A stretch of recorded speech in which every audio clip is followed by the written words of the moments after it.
Right, we are here. It is another Monday. I accidentally just started the stream with completely the wrong settings, so it might have thrown some of you out. I apologise ahead of time. Wonderful tech as always. I know, right? Absolutely Flawless. wonderful. This is what happens when I have the day off work. Apparently, I cease to function as a human being. Right, it's Night's Watch week. I'm wearing my lovely black T-shirt to kind of signify the Night's Watch. Carlo, what are you wearing today? Brilliant. Don't tell me I'm about your wearing frilly Ravens. underwear. Today I'm wearing Prada. I'm wearing Raven's Revenge by Teespring by NRG. Yeah. Cool. So it's Night's Watch week. Now, Carlo, you've got something to kind of kind of reveal, right? Reveal a little bit of a sneak peek about what you said to me just before we started today. Um, Which is unlike that I actually read the cards. yeah, unlike previous weeks, Carlo read the cards. I mean, what on earth is going on? It's I it's know. clearly he just didn't want to be caught up on any rules interactions from last week, or any Yeah, rules interactions that he might get caught on. So yeah. I did. I did think of a rules interaction, and I'm not this week. I'm not going to go out there and say the rule book doesn't say it. I'm just going to say I don't know how this interacts. Okay, cool. I was really looking forward to catching you out again, but clearly you've done your homework.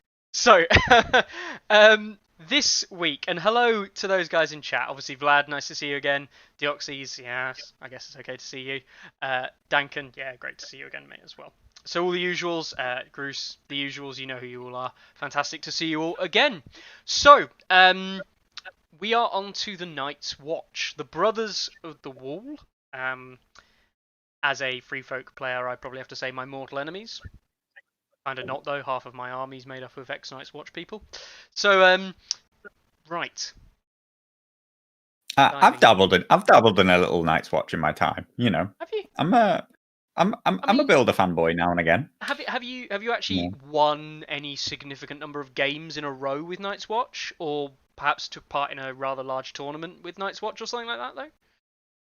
I mean, if we look at when I go and look at my profile, actually, I have the highest win rate with Night's Watch out of everybody. Actually, surprisingly, it turns out that it's the best faction that I'm best with. I'm not. So interestingly, we'll dive like way ahead, something that we'll probably normally talk about later. But people in here in the chat, nice and early, will probably know that Deoxys has got his faction masters coming up. And honestly, I'm giving serious thought to entering the Night's Watch portion rather than the Lannister one. Just because I think that Night's Watch, particularly into mirror matchups, is a far more interesting game. Like there's way more interesting Night's Watch builds than there are interesting Lannister builds. That doesn't mean that Lannisters can't compete, particularly in Night's Watch versus Lannisters. I'm not saying that like Night's Watch are more powerful. We're talking about mirrors here. You know what I mean? Like we're not talking about which faction is more powerful. I just think that they're a more interesting faction to play. I think that they are and have been one of the most interesting factions to play for quite a while. There are quite a few different ways that they can perform at a high level. Definitely. I actually think. I mean, I've always said this. Targaryens are the faction I would love to play after Free Folk, probably the most. Targaryens and Baratheons kind of like are there, but you picked up Baratheons a lot more, and I would play meme Baratheons, Stannis side, particularly like Vargo, right? But Targs were for me like the next faction for me if I could ever play anyone, because I really love the Outriders, even the old ones. But yeah, I think Night's Watch, in terms of like variety of builds, I actually believe that Night's Watch have the most competitive and the largest competitive viability of builds in terms of like how you can structure lists and where you can go with them. And that's interesting. That's why I thought Targs were interesting as well, because I thought I saw viability in different builds. Yes, in comparison to the top level, of course not. Like, we can abandon top level competitive play just for a second, right? Let's talk about that second tier. And I think that, I agree with you. I think Night's Watch have got some superb, interesting builds around that second tier, and I think it's really interesting. And I think the faction really lives and dies on like creativity and like making interesting plays as opposed to just like following set like must do this, must do that kind of rules. And to Weasel, yeah, I'm absolutely trying to dodge out of the Lannister pool, which is stacked with good players, and pick up really easy wins against like Brett Lannister, Especially Brett Lannister. Yeah, yeah, that's true. Especially given that he just lost That's this where the week to easy wins are Tyrion. He, if anyone didn't see, Carlo did his second battle report video against Chris Eustace, obviously friend of ours, and Carlo lost to Tyrion, and just like I have done many times, I went away and I was like, oh, for God's sake, I hate Tyrion. And Carlo was like, oh God, Tyrion's so disgustingly OP, words to that effect. In round 6. 5 was, no, you in said round 5/6. or 6. At Yeah. 5 or 6, Tyrion is god tier. He is. And yes, But- Terra, I am thinking of shaving off this week, so you might see a young, fresh-faced looking Mickey who looks again like a 12-year-old next week. We will see. But anyway, we should talk about the cards, and we'll get into the tactics deck. Okay. Sword in the Darkness. So Sword in the Darkness stays in the deck. If you want to compare it to old cards, things like that. Again, we talked about how that's not actually that useful to do. Change the trigger slightly when a friendly unit is performing a melee attack before rolling attack dice.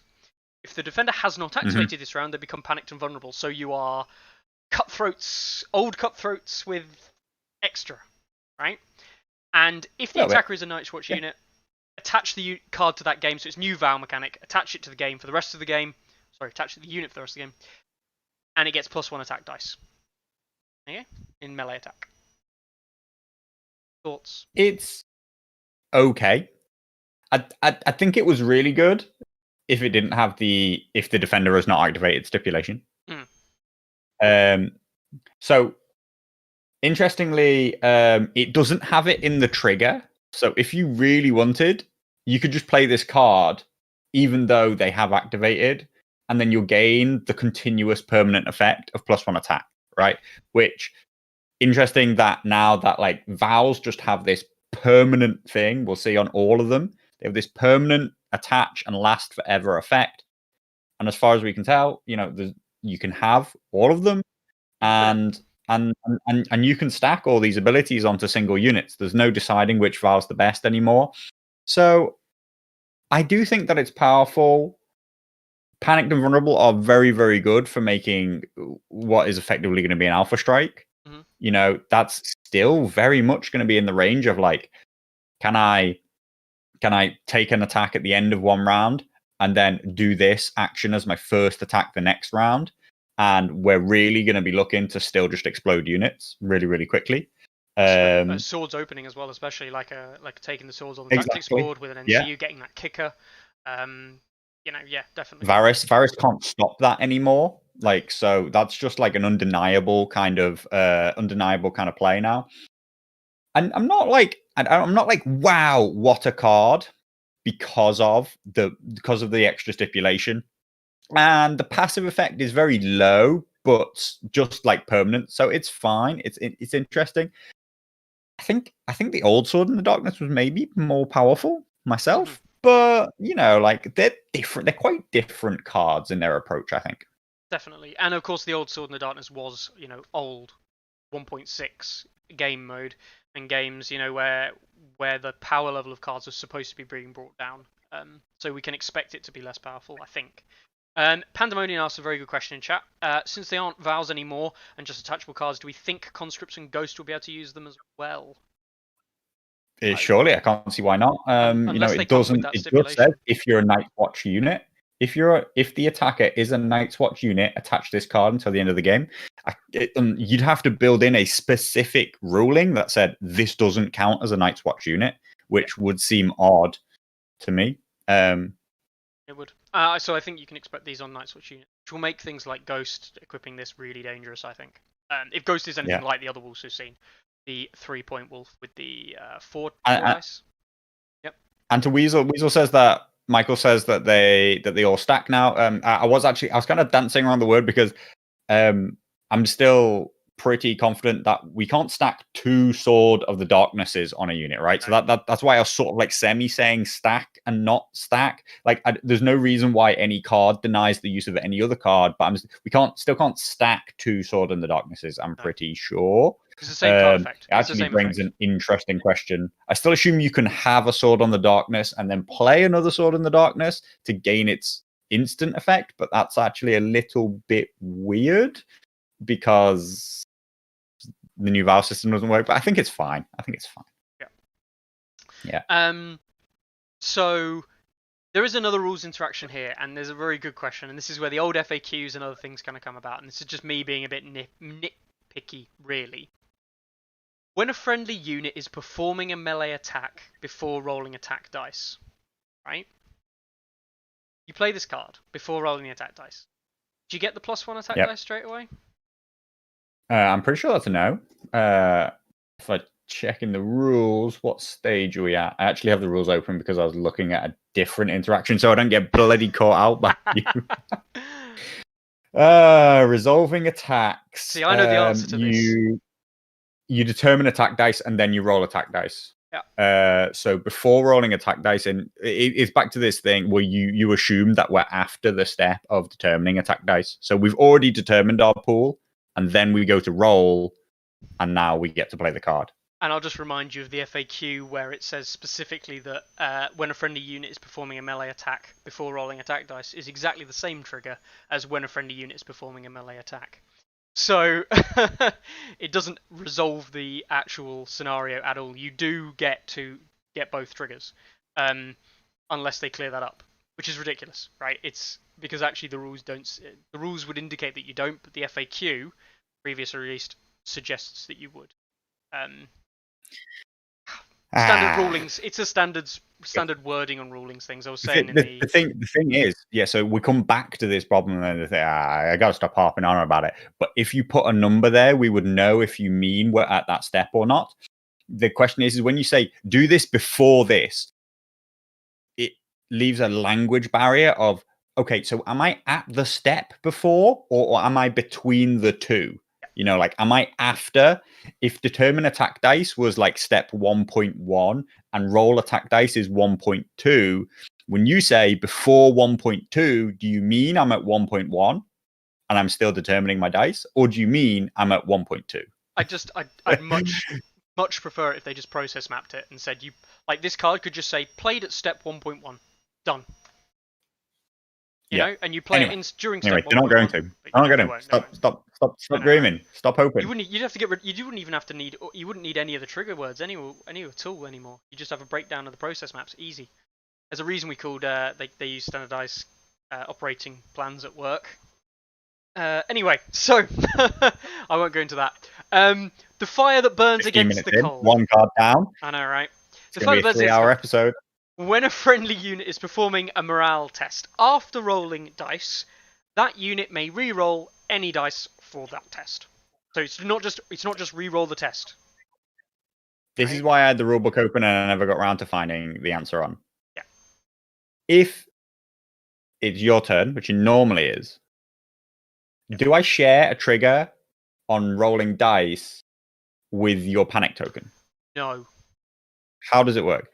Do I play this card after you've chosen whether or not to resolve panic? Yeah. And then I trigger? So the re-roll on tokens was always assumed that the token re-roll happens after, like, the results of the initial roll are then re-rolled for another result. Yeah.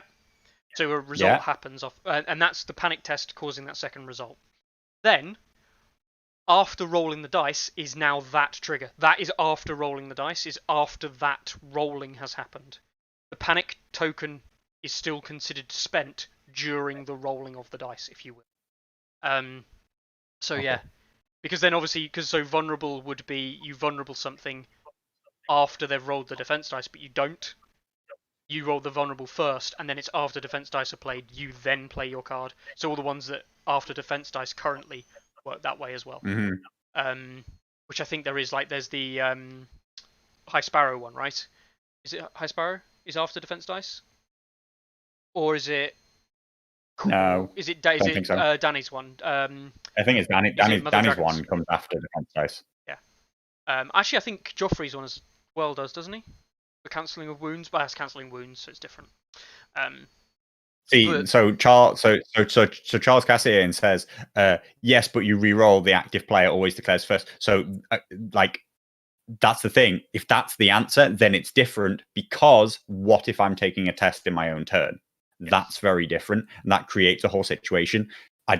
Mickey seems very, very clear. I'm not gonna get myself in hot water by saying a rule doesn't exist again or getting a rule wrong. I'm already on the back foot here, guys. I've had a bad week, lost a game, and not to give away the results, but so my actual natural instinct was that they were simultaneous, without having fully read where that step comes in. But no, yeah, it makes sense. It makes sense that that the token itself isn't. See, because if I had to write a rule for when token came in, it would I would write it that it would be that after the dice have been rolled, you can re-roll, is the way I would write it.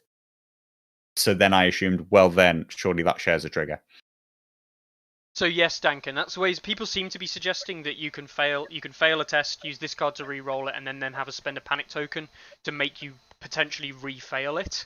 I do not think that is right whatsoever. I do not think there's any grounding for that at all, because the dice are still in the rolling when the tokens are spent. It's the same. Yeah, I mean, we'll read up. It's we'll what read I was up on kind of it, but doing, I and then we do not think started, at and all. I got distracted. Yeah.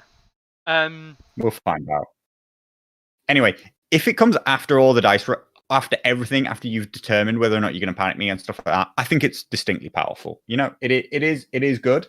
It's also interesting that, again, I don't have to have failed the test to trigger it. I can just re-roll if I want, because again, I might just want the secondary vow effect, which is that from now on I can sacrifice 2 wounds, -1 per lost rank, so no wounds on last rank. Yep. I can sacrifice wounds to not gain any more tokens in the future. Yeah, 100%. I mean, the first bit being an interesting rules question, I do think that needs clearing up, because I'm dead set that it's supposed to be like re-rolling after panic, but actually the rules don't suggest that whatsoever. The rules definitely suggest that, because the wording in the rulebook is exactly the same. So Charles and the guys in chat might be correct, but then this card is a lot less useful. But the vow effect, yeah, the attached effect, is much better. Is really good. It's really good. Spend wounds to not get tokens is really good if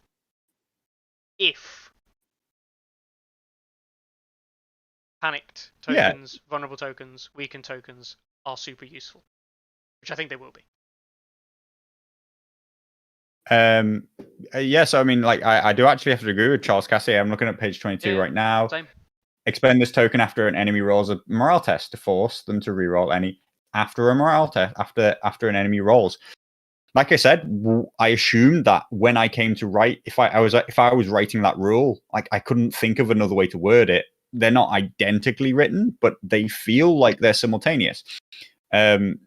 Weasel brings up that yes, it's like countercharge and weakened, which is actually a well-known interaction, which is that I'm attacking in your turn, and I have a simultaneous charge reroll and weakened reroll, and I can force you to weaken me. I can force you to weaken me before I make my attack reroll, and that is known, or at least it comes up very, very rarely. But I'm absolute 100% confident that that's the way it works, because like, we're a simultaneous trigger just because 99% of the time I'm the active player and I have to reroll first. In this one specific case, you're the active player and you have to reroll first. So I think that when I'm taking a panic test, oddly enough, when I take it in my own turn, I have to play my card before you play the token.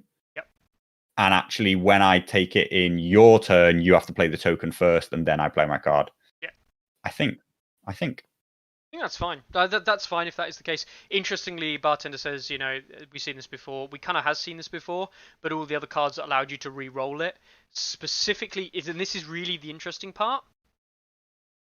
They specifically required you to fail it for you to re-roll it. This one actually doesn't. Yeah. You can re-roll a past morale check to get a fail. I don't know why you'd want to. Can't imagine why on earth you'd want to.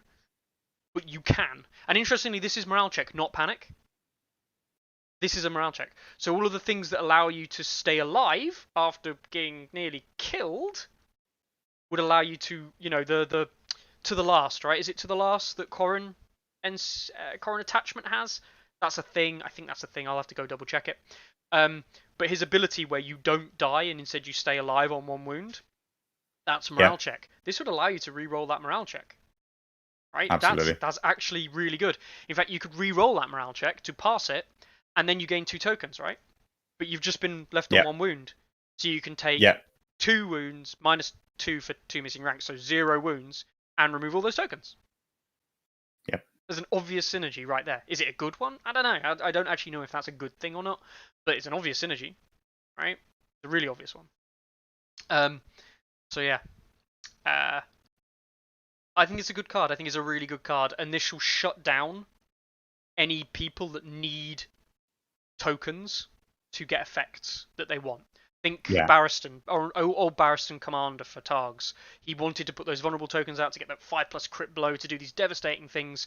And no. Just not having that. I'll take 2 wounds. Yeah, sure, but I don't care. You just lost crit blows on 5+. Yeah. That's worth. I think it's all around powerful. Actually, Fire That Burns Against the Cold had a bit of a just almost Lannister feel to it, where it was just haha, somebody sets it up, they get their vulnerable token, they're really happy, they come in, they charge, and then they're like, I'm re-rolling, you're just no. It felt a bit counterplotty, whereas this is much more forethought, much more just get it out there based on a test, then deny tokens for the rest of the game, with that sacrifice element. I think it's medium powerful, not straight up busted. Oddly enough, I find none of these cards scream at me just busted, because they've got this really small on effect, and then this other really small continuous passive effect, and I just don't quite know how much they're going to be played for one of them or the other one. And if both come into effect at the same time, then it's a generally pretty powerful card. But if you're only playing it for one and not really wanting the other effect, I think they're both weak effects, so it's hard to value these cards. But in general, I think it's just a different way of looking at the Fire That Burns Against the Cold, and I think I like it more in the Night's Watch style and theme. Yep. It's consistent rather than surprising to your opponent. Yep. Now, next up, we've got the Shields of the Realms of Men. When an enemy is performing an attack after rolling defense dice, target the defender. They may re-roll any defense dice. So we have I'm going reverse vulnerable. I'm going to go invulnerable. We've got an invulnerable. An invulnerable save coming out from the Night's Watch here. And if it targets them, if it targets a Night's Watch unit, I should say, after the attack is complete, there's a key. After the attack is complete, you attach this card to them. So you would play and be like, right, okay, it doesn't affect now, which is important. I'm glad that they added that little caveat in. While attached, each time this unit is attacked after rolling defense dice, it blocks 1 hit. Straight up block a hit. Yeah? Yep. That's completely fine. Just blocking 1 hit is completely fine. Specifically, after rolling defense dice. So if you get hit 9 times, you roll 9 defense dice, you get 8 blocks, and then you'd be like, oh yeah, and I blocked the 9th with the card. That's actually way more powerful than the current blocking mechanic of just blocking hits before you roll the defense dice, because you're rolling more dice than you actually need to block. That's subtly very powerful. Exactly. So if you had a 4-up save, then you've basically blocked 2 hits, because you had a 50-50 chance of blocking that hit anyway before, but And there's quite a few 4+ saves. We'll see down below. So yeah, it's passively powerful.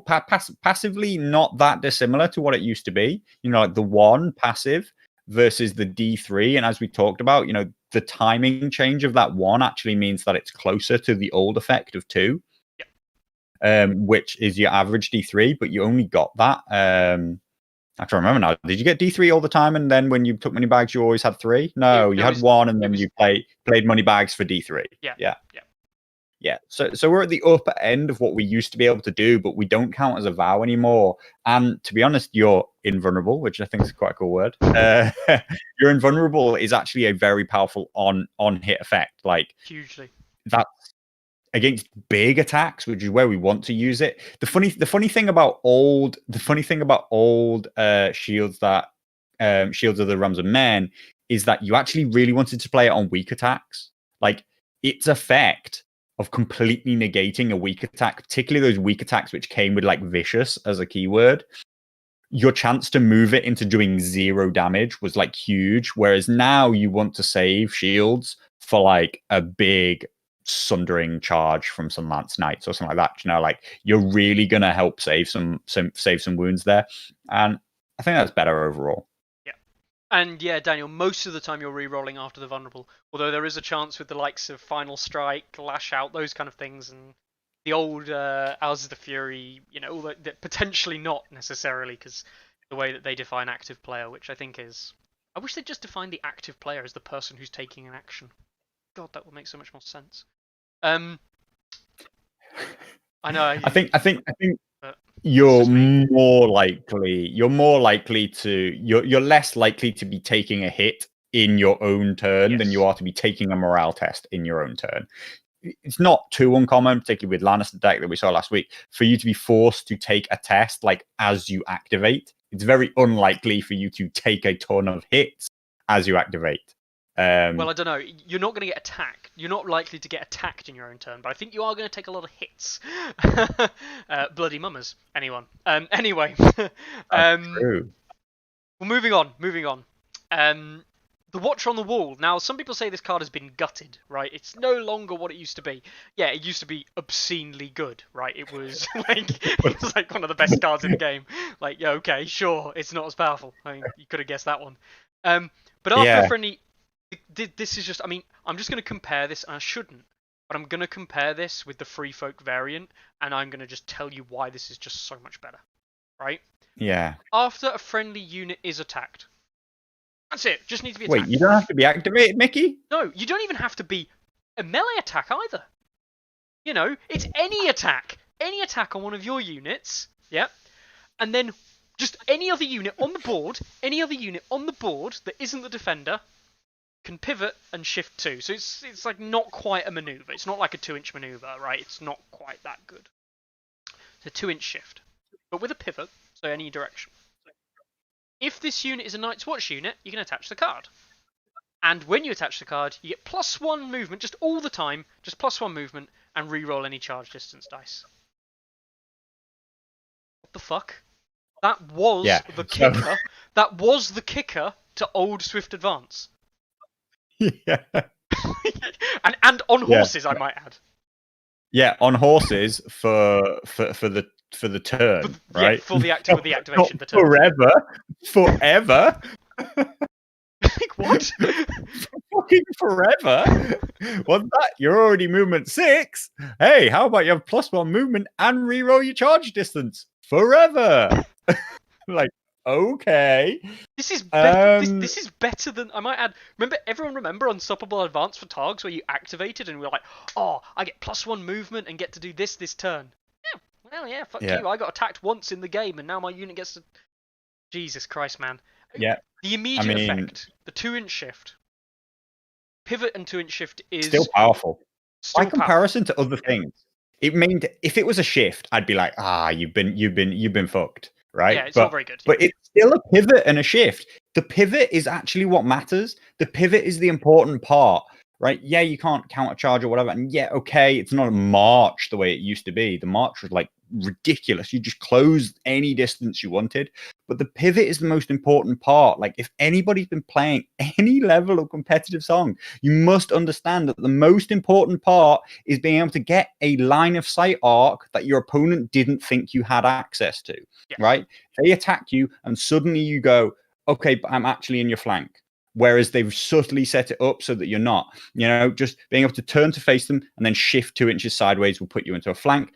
Them thinking that you couldn't countercharge because they've set themselves up at a 50-degree frontage, and yeah, that you're just out of line of sight arc, and I just go, okay, I just pivot a bit, and that's all you need a maneuver for. It's not about the distance that you go. It's by large majority just being able to face in a different direction. And that does this. And then this secondary effect is ludicrous. Like, this card is so much better than anybody else's similar movement variants. Like, everybody else's has been absolutely gutted, and theirs got like, equally gutted. But then it was like, you got a really bad card now, so here, have this amazing secondary effect. Yeah. And it's like, okay, right. Just +1 movement. Get attacked once and just have +1 movement for the rest of the game. That alone is just ridiculous. Anyway, the light that brings the dawn. That's a top tier card. That's Yeah, a top tier card. Yeah, that's amazing. And if people don't know why, we can go in for really, really. We can go into real good detail as to why this is good. And if people think that we're crazy and over egging it, then I'll happily sit down with you one-to-one and explain in detail why this is so good. But yeah, nutty. Anyway, moving on. The light that brings the dawn. When a friendly unit is performing a melee attack before rolling attack die, now this actually got changed from the spoiled variant that we see from the tactics spoiler thing, which was like 6 weeks ago now, whatever it was. Yeah. This has now changed. So it's specifically melee attack. It was on range attack, and I'm so glad they changed that because it's something that we will come on to later on. Before rolling attack die, this attack may reroll any misses. Cool. Interestingly, it's not reroll attacks, reroll misses, so you can't fish for crits and fish for precision, right? That's true, actually. Yeah. That's the subtlety of the wording, which I hadn't thought about. Definitely. And then if you attach it, as usual, while attacked, when attacking enemies with more remaining ranks, this unit attacks rolls their highest attack dice value. Okay, that's pretty damn good as well. What do you think? Yeah. I think meh. I think I don't know. Yeah. It's fine. It was when I first, it's really hard to not compare it to when I first saw it. When I first saw it, it wasn't melee only, right? And just instantly giving ranged rerolls is huge. But we have to see how the whole. It feels very, very much like there are tons of cards now which are giving melee rerolls. I think that they are very, very adamant that the game is going to turn into prolonged combat when a melee reroll really does matter. Outside of a few factions, right now, the way the game plays is people are nearly always killed by charges, right? Not like, like people set it up. I'm not saying one shot, I'm not talking about that. I'm just talking about the vast majority of damage comes on charges. And so they seem to think that the game's not going to be that. So rerolls on melee could end up being really, really important. It is going to give you seriously more hits if you are starting already engaged. That's effectively what getting melee rerolls is. It's a trigger, roughly speaking, that says if you started engage. With the addition of quite a few pieces of terrain now, remove rerolls for the charge. So that's what it feels like they're specifically gearing up towards, is that you get to deny terrain. It's like a terrain denial to return the effect of a charge. I think it's middling. I actually don't have a huge amount of time for the secondary kicker of always attacking with the highest attack die value, but maybe I'm underestimating it. I think that that's subtly very good because it means that a unit in melee, I think Swarm Brothers Vets, as we'll get onto later on, are always going to be a threat. Like Yeah. there's no point in the game where those units aren't a threat. And that's a problem, I actually think. Especially when you combine it with the fire that burns against the cold, because you can have a 1 rank unit that can't have condition tokens put on it, basically, and can just hit you like a truck when it wants to. It's like what I don't like about this, and I'll get into this in a minute. Why I really don't like this is I feel that Night's Watch play this 1 rank dancing with death mechanic infinitely better than the Starks, and the Starks are Absolutely. supposed to be designed around it. Yeah. Yeah. Just coring in these cards say, I do this better than you. Because theirs isn't about, okay, sacrifice wounds to like be more powerful based on your ranks. Theirs is, you think you're gonna kill me, but I'm not actually dead. And on that last rank, I'm still as powerful as I should be on 4 ranks, right? Like, and that's actually a more difficult thing to play into rather than I power spike for damage. It's worse if I think that I'm going to kill you, and instead you're not only not dead, but you're at full power level of not dead. Whereas Berserkers, so I guess, yeah. On the flip, Now that I think about it, you know Berserkers are nearly dead, right? You know Berserkers are nearly dead. You know the threat level that they provide when they get lower and lower and lower. Whereas this can just be like, yeah, and that's the unit I need to be really hard. That's the unit I need to be Berserkers now. We're done. Yeah. And I don't like that. I don't like that it's still that element of gotcha, and we'll get onto that and just how bad this is going to get when we look at the last 2 cards. But yeah, so good card then. Yeah. I have to agree. Now that I think about it, when I think about less about the card itself and more its reality of being played with Corin, Corin's attachment between fire that burns against the cold and light, the light that brings the dawn. You're gonna have to learn that one. New name. That combo alone means charging into Corin can just be an absolute nightmare and can be such a feels bad moment. You charge, maybe you even got vicious, all this stuff. He dies. You're just like, no, he hasn't died. Not only has he not died, he hasn't got tokens. And now it's my turn, and I'm just going to attack at 4 ranks with rerolls, as if I just charged you, and you're just like, oh. I think in response to Ilya's comment there, the Baratheons are doing something similar. The difference is the Baratheon innate power of the units is lower in general, I think, than what we're going to see in a minute. And second of all, they haven't got the movement technology to actually position themselves well for these situations and pay dividends for these situations more often. Yes, they might be playing into the same ideas, but they haven't got the same backing and the same structure around them for them to take advantage of those ideas in the same way. So it's like looking at 2 things in a structure, right? And you can say, look, this is exactly the same as this, but in this structure, this part is so much better than what it represents in a different faction. Because the structure and the build of the faction and the other cards and the other interactions aren't there. And that's a subtlety of letting somebody balance. attack on their maximum ranks. Yeah. Letting somebody attack with their maximum attack dice hugely depends on how good your attack dice are on the maximum rank. There's no point in giving that in a turn. If you're doing 1 attack, then exactly. Who gives a shit? I'm going to survive that probably. Are we going to see saying that 2-point attachment doesn't give an activation going to see play? No, not at all. Not at all, Francesco. I think people will play it, but I don't think that's going to happen at all, actually. But it's the idea that will happen. I mean, even fire burns against the cold. I think he might. I think we'll see. There are some 2-point attachments right now that like. We need to see what his. I've played Pippa. Like I play Pip. Yeah. I play Pip to great effect. There are some people who bring very, very specific rules that Torment. Can just be like absolute nightmares. But I run 2-point attachment. That comes down to list building specifics. Yeah, it is. That's very specific to can you fit 2 points in? Yeah, that's list building. That's so individually list building wise. Whereas what we're going to see today is perhaps not so much that. We'll take the black then.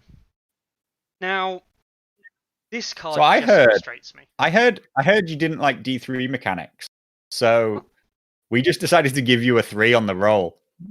And it used to have like two different effects that you picked one or the other. Have them both. Like what happened to this card? It This is used to just be D3+1 or an attachment, and now it's just like have everything. Have a 3 yeah. on your roll, get the +1, and get the attachment, and it's just like, all right. I didn't think it was that weak before. This is just straight up better. Now, I guess their theory is that less things are going to be dying, right? They believe that less things are going to be dying. So as a result, it's less of an issue. Dog barking because her ball was under the chair. I apologise. Um, less things dying, thus less power level, thus buff the card. No, there's the short answer for that one. No, you got it wrong. Things are still going to die. You've buffed the card. This is now insane. Remember all those times. This is not the first time we've seen this. I think we saw Drogo, right? We saw Drogo and Vargo single-handedly come into the meta and be like, all that attachment meta stuff that you're supposed to be bringing and we're supposed to be like encouraging you to do. Yeah, don't do that because they might die. Night's Watch just being like, I'll just heal them. Yeah. You really don't want to bring expensive attachments. The thing about Take the Black, which was sad, was that there was almost never an attachment to take. Yeah. Right? That was actually the problem. Yeah. That wasn't why people didn't take attachments. People didn't take attachments, not because it was a this or this. It's because there wasn't an attachment to take. And now, on-field commanders. Our Night's Watch player, Dan, down our old gaming place, he used to steal our commanders all the time when he had the opportunity, right? I've spoken about Dan before, right, on stream. For those of you that know, his Night's Watch army that's all different people. He literally has a copy, pretty much, of every single named character in the game who he's painted up in Night's Watch black and he's modified because he genuinely just looks forward to when he can be like, I've got Mance in my army now, or I've got Ygritte, or I've got this. And that's not even a joke. He literally has nearly every single character in the game in Night's Watch black. Like, So obviously, I love playing against him with 0 attachments, so he never gets to use any of them. Exactly, NCU commanders, right? But this has been double whammied, right? This is double whammied because you already want to come and kill your commander's unit because commanders are worth so much in the new game modes, right? They're already talking about trying to bring more attachments into the game because that's what they want, and then they introduce cards like this, and I'm like, this is just bad. It just makes you feel bad for bringing your toys along, and that just sucks. Anyway, sorry. It's there. I just think it didn't necessarily need to become 4. It didn't necessarily need to get both. Maybe either would have been fine. Both just feels like quite a card on steroids right now. Not like, will it really matter? I don't know. Depends. It's just like you say, it's just an indication that maybe like it just leads me as a non-Night's Watch player to think, yeah, I don't really want an attachment. Thanks. It's not worth it. I'll just get killed by Drogo. I'll get killed by Vargo, or I'll just give it up to Night's Watch. And so, as well as them healing, it's not even like a choice of him or 4 models. It's just so I'm, I'm more on the side that that you are, which is not that the card is too powerful. It's the ramifications of the way it keeps us in our current state, which is that everybody doesn't want to bring attachments for a whole range of reasons. Do you know what else annoys me? You don't even have to be in melee unit. You can shoot a unit as long as it's in short range. You still get it. It doesn't even have to be a result of like a melee attack. So you can shoot someone and get a load of healing and their attachment. And it's not replacing models, it's healing. It's strictly better than the new group and reform. Why go into this? I just don't know why this as a whole package came out, because it is literally just currently flying fists and flying FUs in the face of about half of the factions, because they're better than half the factions, just straight up at what the other factions are supposed to be doing design wise. And now maybe we haven't seen the other bits of those other factions, but that's a cop out. Not having that argument. I'm fed up with that argument. It's just not right. we move on to this card, and you know, when we talked about getting rid of gotchas, we talked about getting rid of problems in the game that people feel bad by, and now as watch is ended, start of any turn, really nice open trigger for us. Attach this card to a friendly Night's Watch unit. While attached, when another friendly Night's Watch unit is destroyed, you can discard this card. If you do, move one friendly attached tactics card from that unit to this unit. Then this unit performs one attack, maneuver, or march. Okay. So okay, they can't do a charge. Mm-hmm. I don't think that's going to matter one iota when you look at some of the nice stuff that we're going to see in a minute from Night's Watch. I think if you're charging as Night's Watch, then what you're not doing is shooting, and if you're not shooting with Night's Watch, you're probably playing the game wrong. I think this is nuts. Yeah, I think because this isn't I'm finding it really hard. Yeah, I'm finding it really hard to gauge the value of those other start of turn when units die gain XYZ buff for the rest of the game, right? Yeah. They have probably good value when played early to quite diminishing value when played towards the end. Whereas the difference about this one is it still has incredible value when I just have we're in round 6 and I have 2 units left. If you destroy me, I'm going to march into your flank, or I'm going to shoot you with my crossbows, or whatever. That I don't have to do it when a unit dies, and that I just discard and choose is quite important. That makes it more powerful, because it's like I'm going to have to play around it a lot. It's less gotcha because of the fact that I have to already have the card out. You know that I'm going to get to do something in response. Yep. But basically, as soon as I put this out, you know that killing a unit, you doing something, killing a unit is going to really hurt you in a lot of cases. You're going to have to set up a really, really specific situation where an attack, maneuver, or march aren't going to be a massive play for me. And that's yeah, I think it's still very, very powerful. Like way up there in the power level with all the others that are doing very, very different things that are applying a buff based on tokens that of units that are died. I think that this instant effect is probably just as good early on in the game and way, way more influential if it comes up later in the game. Yeah, and I mean, I think this is nutty, and yeah, it's not really a gotcha, and I know Deoxy says in chat, it's more like it's less gotcha and more control, but actually, like, what you're doing, and in Brett Lanford's famous words, you're being punished for playing the game. You are literally being punished for killing a unit, and this is just exactly the same thing. And you can run Ghost over a unit, some stakes, and still just pull off Now His Watch has ended.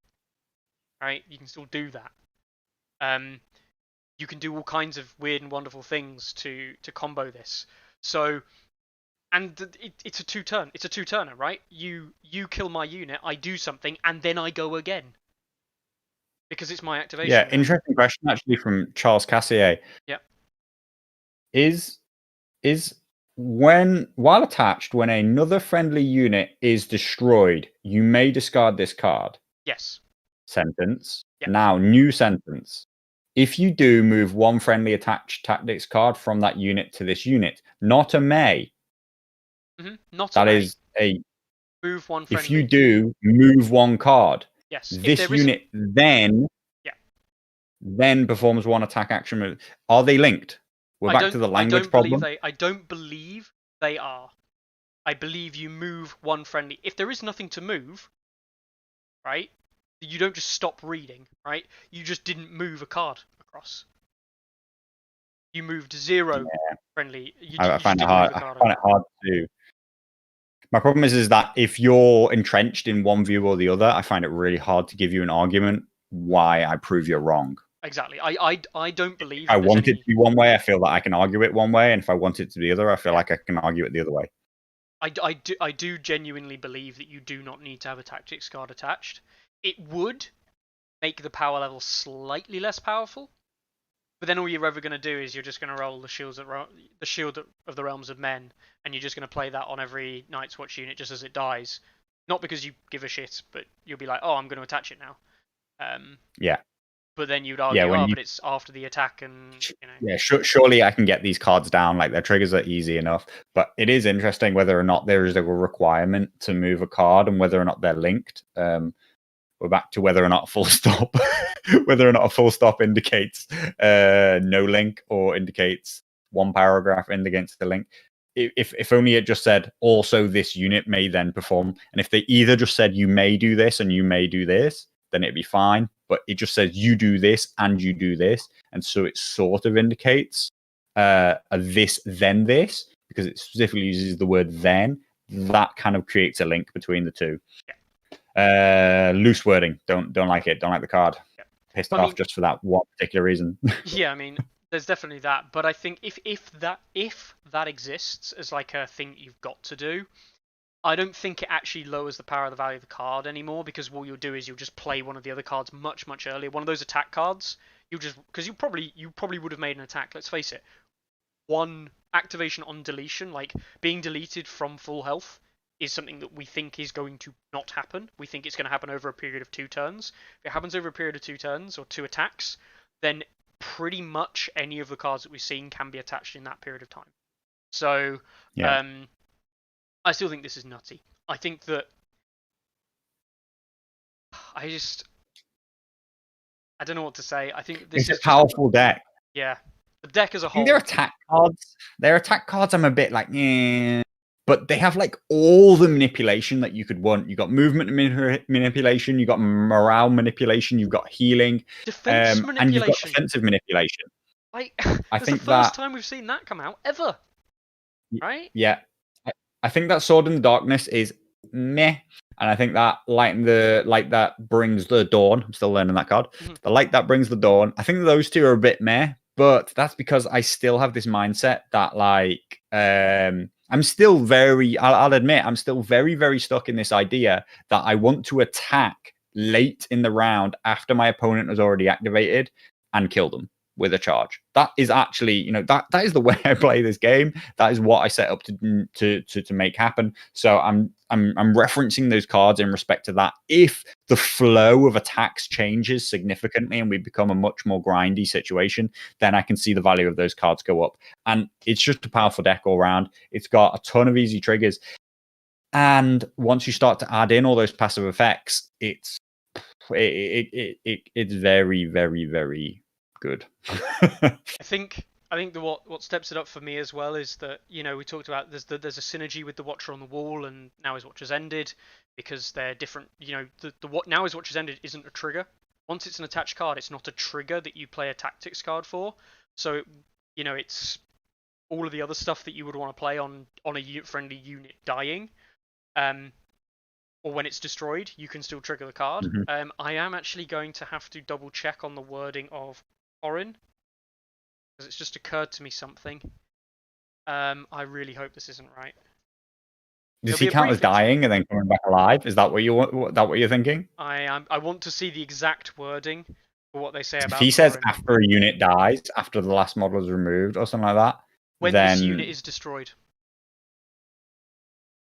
So the unit has been destroyed. Order to the last when this unit is destroyed. Trigger the order. Trigger Now His Watch Has Ended. Yeah. Because they're both destroyed. Yeah, and then he doesn't die. Great. And I now get my free stuff. I mean, come on, this is a joke, right? Francesco, I think Corin might see play. I think Corin might see play, because like this is honestly a joke. I think Corin might see some play. Maybe. We'll see if we can fit him in, but yeah.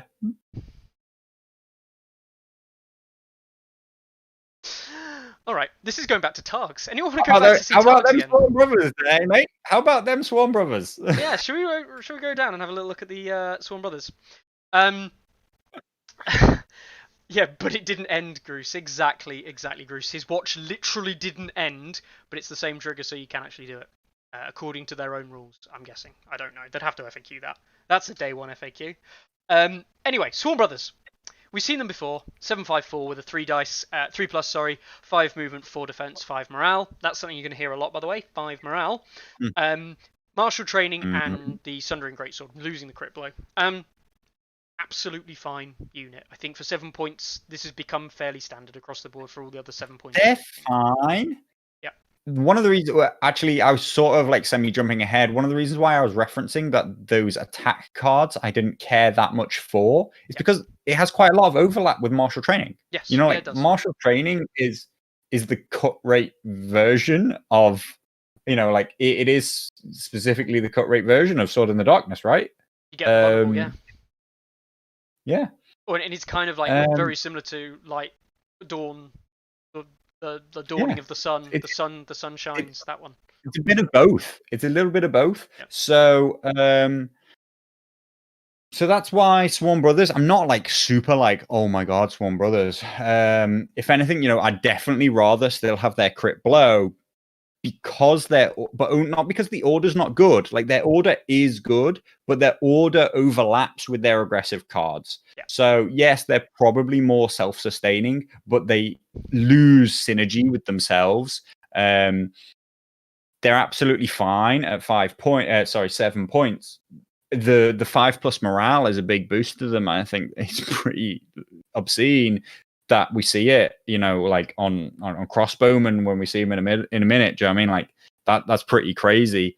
It's absolutely fine on them, I guess. You know, it used to be. Did veterans even used to have 5? I never saw it. Nobody played veterans, so I never really noticed. Yeah. But that's a good buff for them. They still keep their save. Their attack profile is kind of fine, but they were doing fine before, and I think they'll do fine now. Fine, balanced. I don't think they'll see play. No, but we'll see. Because it's a packed 7 point. It's packed 7 point roster right here. Again. Look at this. You know, we're going to talk about 5 good units here, and they're all 7 points. And I don't think that Swarm Brothers rise to the top of that pack. It's the same problem that we've seen a lot of the time, right? It's the same problem that we saw with the Free Folk. Everything was 5 points, and as a result, some of them might be good, some of them might not be so good. It doesn't really matter. Over time, unless they are so individualized for the roles they're supposed to bring and provide such unique differences to the forces, that over time, these units will beat each other out. I actually think that the Night's Watch ones do bring enough variance, and we're going to talk about the 5 variants that I see here today, right? First one we see is exactly in the Swarm Brothers. This is the offensive infantry. This is the offensive line infantry. Yeah. Yep. Can take a beating, but also can deal a beating. Done. Let's move on. Let's look at option number 2, the Ranger Trackers. This is the cavalry option at the 7 point mark. It's Ranger Cavalry, Night's Watch. Yeah, 6 movements still. It's been in theory, it's been buffed from 6 to 7. Did it gain an extra attack on its short sword rank? I think it went down to 5 morale, which is again a staple at Night's Watch now, and got Pathfinder, so it ignores dangerous, hindering, and rough. You should never. They used to hit on a 4+. Used to hit on a 4+. Yeah, they gained Pathfinder. They gained Pathfinder, which is never something you it's should try about. Bag. It's a mixed bag, but they still feel, by comparison to the others, like they should be 6 points. Like 6 points was actually the selling point for them before. Mm-hmm. The current, you know, they're currently seeing a resurgence in play with the Watch Marshal attachment. So we'll see what he does for them. We'll see if the Watch Marshal attachment still is going to make them powerful. But right now, I don't think they'd see play at 7. And they've got more competition in 7 now than they ever did before. And, Pathfinder is good. Mark Target's still going to be somewhat useful. But as we've seen, they've got a ton of other ways to make people vulnerable. You know? Sword in the Darkness, make people vulnerable. Swarm Brothers, Martial Training, make people vulnerable. So Mark Target's not as important anymore. Not for I don't think they cut it. Not for the melee attacks that you want. You'd want to set this up for range attacks, which might be useful. We'll talk about that in a bit. So maybe they become a support unit to run screening for a ranged gun line, and ignoring the dangerous. I mean, your builder, they could just run over those stakes. They don't care. So there is something there. But it's just like maybe that could be their role if they'd kept their 4+, because means that you could always threaten to charge. Whereas now that they've moved away from being, okay, I've got like this really shooty army, and my ranger trackers are going to be this utility unit, which I'm going to mark and do some shots, and then I'm going to charge at the last minute when they're closing, and I'll use them to hold. And yeah, okay, it's not that big a difference. 5+ to hit, and actually the 5+ morale means that they might stick around longer in combat. It could still work. It could be fine, but it just feels like they've been tuned slightly oddly against everybody else. Yeah. So there we go. We've seen option 1, the offensive infantry, if you will, and then the ranger trackers, the cavalry, if you will, like the light cavalry style. We'll move on to the defensive infantry, shall we? The veterans of the watch. Interestingly, we're going to read something later on, which makes me laugh in the face of this. 7 points, 4+ armor, 5+ morale. We saw that before. 765 with the dual weapons ability, which is actually better than the great sword stat line in terms of dice. 5 movement, agile counter strike. So they just agile counter strike is the dream combo, yeah. Right? Like most people, if they have one or the other, they're trying to pick an attachment to give them the other one. They just took Bloody Mum skirmishers, moved them up a point, and changed some stat lines over. Yeah, and just gave them Night's Watch, right? Because that actually matters now. Yeah, gave them everything that, and gave them 5+ morale and 4+ saves. So it's not even like, okay, I'm paper thin, but I counterattack. It's just like, no, I'm pretty solid, and I counterattack. You hit me, you're gonna regret it. You're gonna shoot me, oh, you're -1 to hit anyway. Veterans of the Watch are what distinctly makes me say Swan Brothers won't see play. Okay, yes, you've got Sundering, but I don't care much for your martial training when I'm not going to be running that many units of Veterans of the Watch anyway, and I'll be able to push out Sword in the Darkness or Light That Brings the Dawn to give a pretty similar effect, while having so much passive counter damage. I just see Veterans of the Watch outplaying Swan Brothers in nearly every case myself. Wouldn't it be really good if you were playing Veterans, right, and you took a big hit, right, which you can do on Swan Brothers as well, but the agile counter-strike, they're going to be punished for some of that, but let's say that they got one big attack in, crept one in, it got through the agile, got through the counter-strike, and you had a card that allowed you to re-roll all your defensive saves. Wouldn't that be awesome? Oh. Yeah. They do. Anyway, moving on. Builder Crossbowman, the ranged option at 7, and I mean...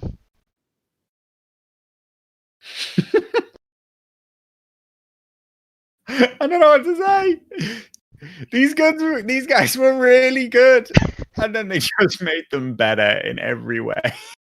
Carlo, would you like to retell the story? I'm pretty sure you said this on stream before. Would you like to retell the story of that time where you ran a Night's Watch army and you killed your entire opponent's list, and I mean literally your entire opponent's 40-point army that they put on the table minus NCUs with one unit? Do you want to retell that story? Yeah, I mean so I have actually killed. I've killed 30 points of models in a game, and it was actually a semi-competitive. Like, I'm not saying that I was necessarily a top opponent, but this was a proper competitive game. We were playing in the TSL actually. I destroyed his entire army with Pipar Builder Crossbowman. I actually didn't do a wound with anything else in the whole game. I just destroyed his entire army with Builder Crossbows. So yeah, I already rated them. I already thought that they were pretty good. Their one weakness was their morale, and now it's a 5. And if you do ever manage to like get really close to me and decide that you're gonna like auto charge, I'll just reroll to hit as well on my stand and shoot. So it's Ready Aim Release now. That's new. It used to be called Ready Aim Fire. Yeah, it did. They changed it because obviously technically as a crossbow, you don't fire a crossbow.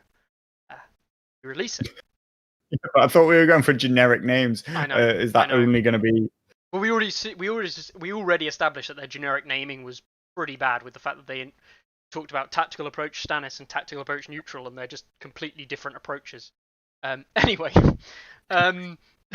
So I think they'll build a crossbowman before we even talk about the watch captain. Who they're already a bonkers value unit at 7 points. Um,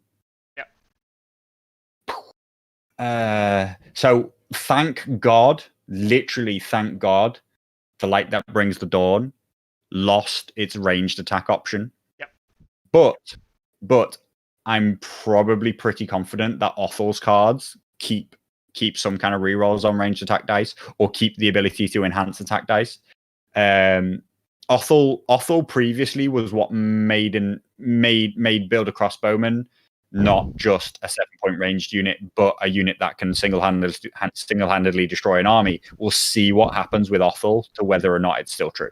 I didn't even know that. Othel is the make or break of whether or not crossbows are the dominant unit in the entire game or are an annoying unit that makes One Night's Watch a pain to play into.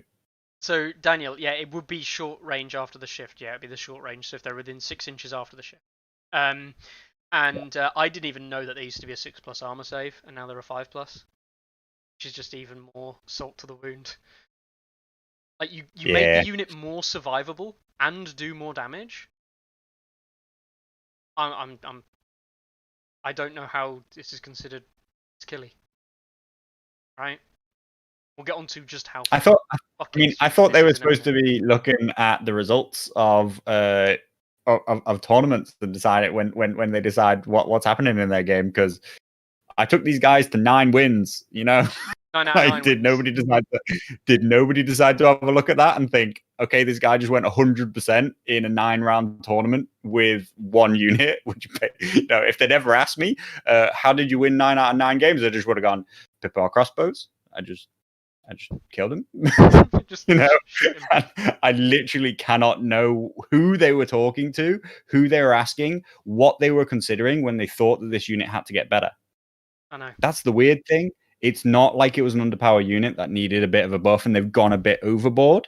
It's just like the unit was strong. Why did you buff it? The BBGs all over again. Anyway, at least the BBG upgrade wasn't ridiculous, it feels like. Honestly, look at me put in chat that this is literally my first thought when I look at it. 2 vets, 2 crossbows. Fight me. Yeah. Like... Yeah, Francesca, we'll get onto the watch captain in a minute just to remind people of the true and utter depths of despair that people are going to see, but not before we see the ultimate depths of despair that is the Ranger Hunters. They've come down massively to 7 points. Big change there. The Hunter's Bow, which is 754 at 3+ at short range. Then Swift Strike, which is 754 at 3+ in melee. 6 movement, 5 morale, 5 armor. We saw that on the crossbows. They come with Quickfire still, so that's after moving or retreating, get a ranged attack. And they come with Swift Strike for the retreat action after they attack. They're pretty much exactly the same as what they used to be. They've just been slightly changed down with the how killies to killy change and had their attack profiles kind of like aligned, I guess you'd say. On the face of it, these are good, right? These are just good. The same unit. They're the same They're unit. good. And they're cheaper. They're just good. But we've got to talk about him. Do we have to talk about him now? Should we talk about the attachment that just makes so much sense? Yeah, going way back to the start, right? I admitted that I'd just been reading these cards. The reason why I'd just been reading these cards was because the first time I came and looked at this, I'd already been told that Donal and Ranger Hunters existed, right? And so I was like, what's everybody chatting about with Donal and Ranger Hunters? I was kind of busy. I came and looked, and I just looked and saw set for charge, Swift Strike, Quick Fire. And I was just like, nah, I'm out. And just like closed the document. I was just like, no, I don't want to read it anymore. I don't need to know anything else. I already know that Night's Watch are top tier. Like, look at that combo. That's the most feels bad thing you've ever seen. It's just nuts. Like, we saw this with Mammoths. We saw it with Mammoths, and it was really negative play experience with Mammoths because they used to trample over the top of you, and everyone's like, "Oh, it's automatic, like potential 6 wounds that are done to me for charging a Mammoth, and I don't get my attack." And I just laugh in your face, and I say, "Yeah, okay, so that was 6 wounds. How about you taking? And needed you to have a particular card. Yeah, and it needed a particular card. How about me just having it on a unit? That, oh, by the way, set for charge, of course, now works on flanks. I just have it in a unit, and the moment you charge me in the front or flank, whenever that is, I attack you with a 7 dice, or we'll assume 7 dice. It might be lower, of course. 7 dice on 3s. You better hope that I've not got money bags, because that's 7 dice on 3s all the time with Sundering now. And then I retreat off slightly and attack you with 7 dice on 3s at ranged. And then you get to do... Oh, no, wait, you don't get to do your attack because I'm not in melee with you. How can we take something like mammoths being a negative play experience, and their learning experience from that is just being like, oh, we should make other factions have it too, because that's the way to balance things. The thing is I mean, we already talked about this. I was talking to you before this started, but I know. If you asked me what the value of a tactics card, which was when you charge me, I'm just going to say you don't get to attack. If you asked me how valuable that tactics card was, people would be like, oh my God, that's like the best tactics card that exists. Just to like, I get charged and just go, no, you can't attack, right? Not only do I do that, but I attack you twice in the process is just like the most control that exists in this game. And it's the most specific case of you're getting punished for trying to play. You're getting punished because you haven't brought a very, very specific set of things which you need to counter this. There are only a few things. I can't flank, like you said, flank doesn't even matter. It's not even a positional thing. Who gets charged in the rear when you're that maneuverable? Nobody. Yeah. So charge me in the flank. That doesn't help, right? What you have to do is you have to stop my abilities on the turn when you charge or shoot me. They are the only two options. Who the hell is going to outshoot me when I have crossbowmen? You bring something to shoot. I'm just bringing rapid firing Night's Watch captain crossbowmen. You want to shoot? We'll shoot. Do you know what I mean? Like, who's out shooting me? So all you're left with, the only thing that is ever allowed to charge this unit is something that has denied abilities before attacking. So it doesn't work on Zorses, because you go to make your attack after I've already met the conditions, which is I was charged and I attack first. Yep. You haven't actually selected and resolved your attack, which would deny the abilities. I can do it every turn. It's not even a tactics card. What the actual fuck? You know who doesn't care about this? Irony? Lannisters, because they have a way that they can switch it off. Because you have to do a morale check or a panic check, right? With for a turn, they can switch this off. Yeah. And Night's Watch have a counter in that they can just make you re-roll the panic test. No. That's when I activate. Oh, that's right. Yeah, when your unit activates, when of course. I activate. Yeah. You have to do it when you're about to charge me. So you can't switch it off. Yep. Because I haven't activated. And even if I activate earlier in the round than you, I don't lose it for the whole round. I only lose it for my own turn. Stannis has a card. Lannisters can only use that card defensively. Stannis has a card where you can turn off abilities by spending condition tokens, right? That's the thing. Yeah, maybe. He does. Stannis. When we looked at Stannis, he has a card that lets you turn off abilities spending tokens. But haven't Night's Watch got a card that means whenever you put a token on them, they can just remove it? So I suppose they could just put that on there as well. I don't know. And Stannis is in the category of this is a hard control character. You're having to bring the most specific set of hard control to beat something that's not supposed to be considered control. For you to have a chance against something that's not even in the control category, it's just in the we didn't think of this combination category. Like, who the hell tested that and thought, I don't even get it. It doesn't have to be tested. Who thought that set of abilities is allowed to be in the same army? They're not. because it's unpleasant. I don't care. There are actually, I mean, Winter is Coming's out there, as Cassier says. Sebastian, bartender, saying that you can use bribery and then threaten with Lannister supremacy. Yet there are things out there that will have small, minor interactions with this and kind of like dumb it down, if you will. They'll soften the blow. And Winter is Coming, of course, always works. The point is, we go back to exactly what we've seen before, and the reason why these things are so bad currently in 1.6. Because unless you have the answer right then and there, you can't deal with it. This is why Walder became so popular in 1.6. It's not why Walder's good. Walder became the answer because he was just everybody's easy solution to the problem. Starks didn't play Winter is Coming to shut down traps for one turn. They played Walder to shut down traps from that unit, so they didn't need Winter is Coming. It's and people are, and yes, look, people are listing the things that you can do to deal with it, right? But it's not like this is a one-trick unit. The unit has an aggressive attack profile. It can do melee. It's fast as anything. It's 6 movement, right? This unit is powerful without that combination. That combination just makes it ludicrous, right? It means that not only am I a really annoying, maneuverable, powerful unit, which already was in kind of this category of, okay, so if I use this unit really well and dance around you and get into harsh flank positions, I can do loads of damage.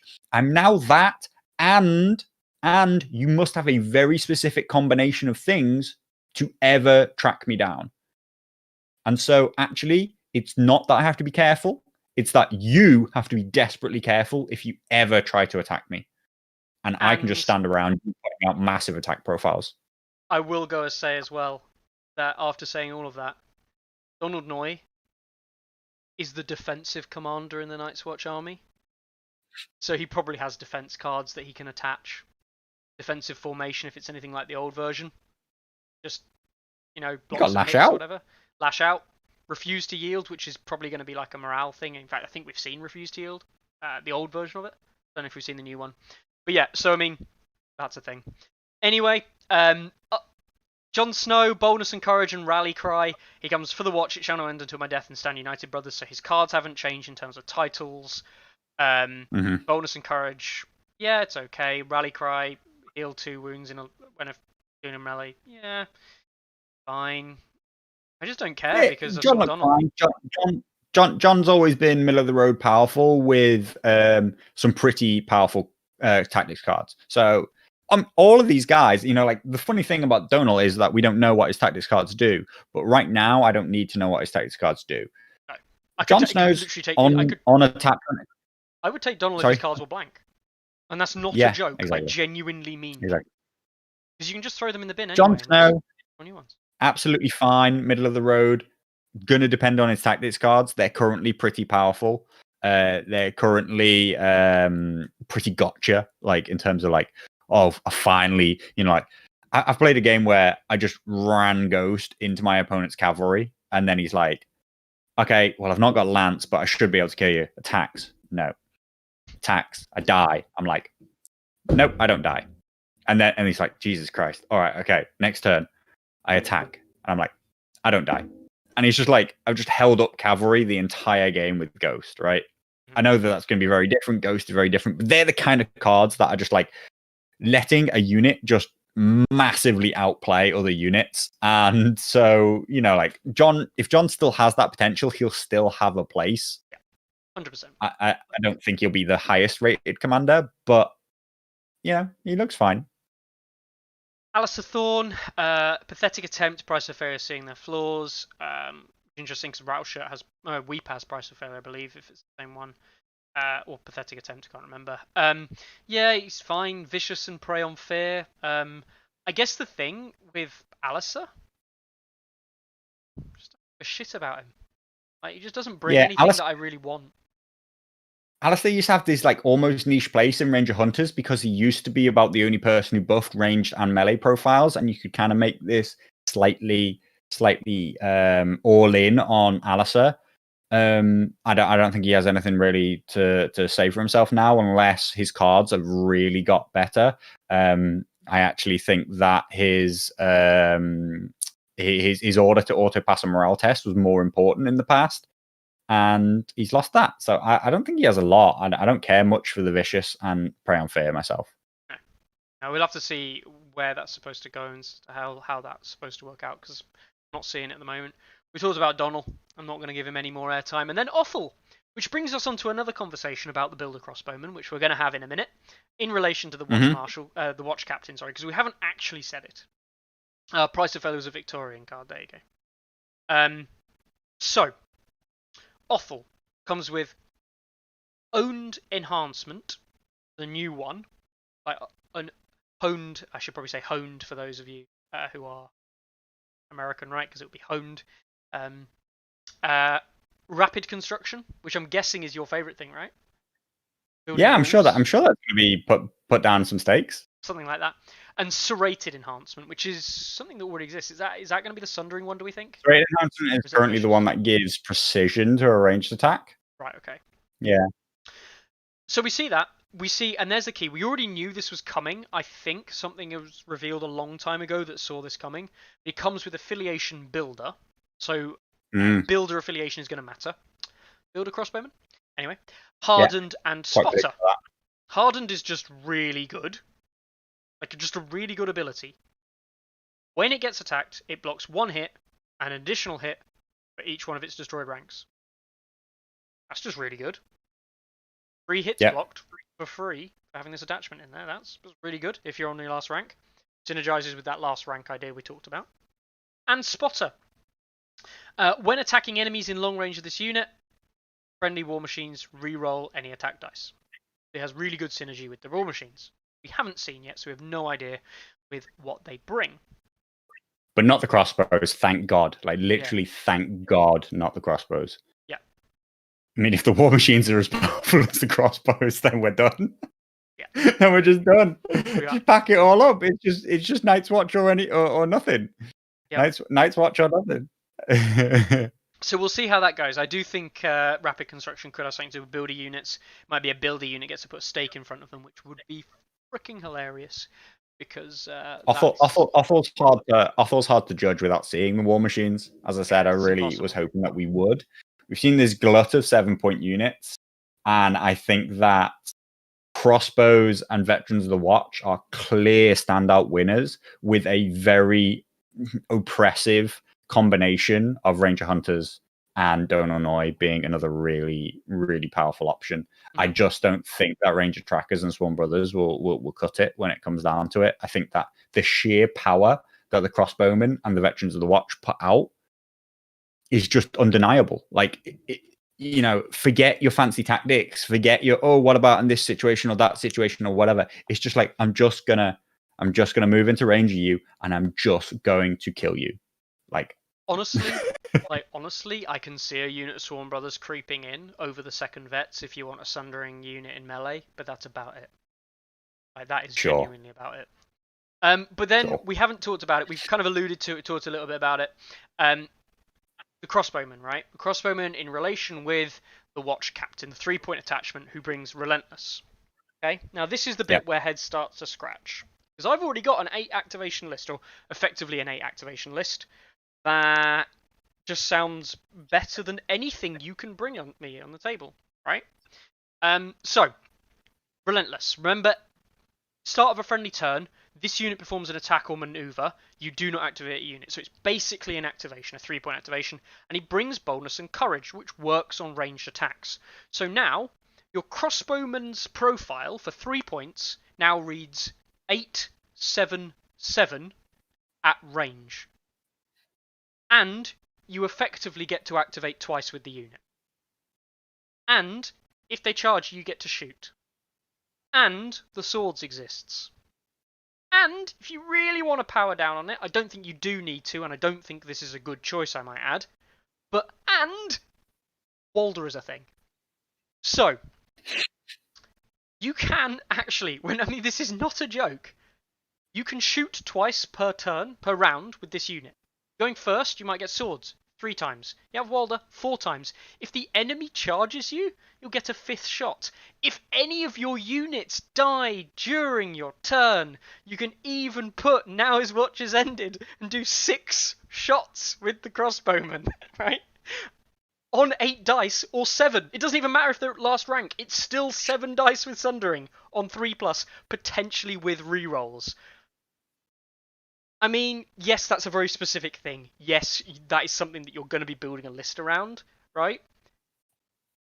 But come the fuck on. Like, I just don't want to have that on the table. Especially as free folk who haven't got a long ranged option. Yeah. I just don't want to have to deal with that. Like, I think how? the thing is, one of the things they might not have realized is that they had actually played a very, very subtle balance. And, we talk about the imbalances in the game all the time, right? You do. But one of the things that they had really nailed, in my opinion, one of the things that I have never, ever complained about in the past is the balance of power between combat units and ranged units, right? It's very, very subtle. Ranged units were, roughly speaking, not one-shotting units. They were hurting units. But if you dedicated just like going at me straight in the front with tanky-ish units, fast units, anything, you could close the gap fast enough on ranged units. Now, Build a Crossbowman was a bit of a special case because of ready, aim, fire, as it was then, being a specific case where that made it even harder. But basically, generally speaking, a crossbow unit, stuff like that, in our 40-point games, in our 4 or 5, for most factions, combat units on the table, we see one support ranged unit. We don't see armies set up just a line of shooting and say, oh, well, let's shoot it out, right? And that was a very subtle balance and a very, very good place for us to be in. I'm really, really scared that Build a Crossbowman are now just so efficient that, is it the very best army that Night's Watch can produce? Maybe not. But if 4 Build a Crossbowman just in a line is at all viable, then the game is suddenly in a really bad state.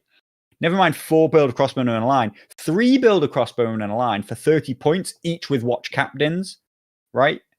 If that is viable, then we've fucked it. Like, they've totally fucked the balance. If that is good, then the game has lost all the beauty that it used to have.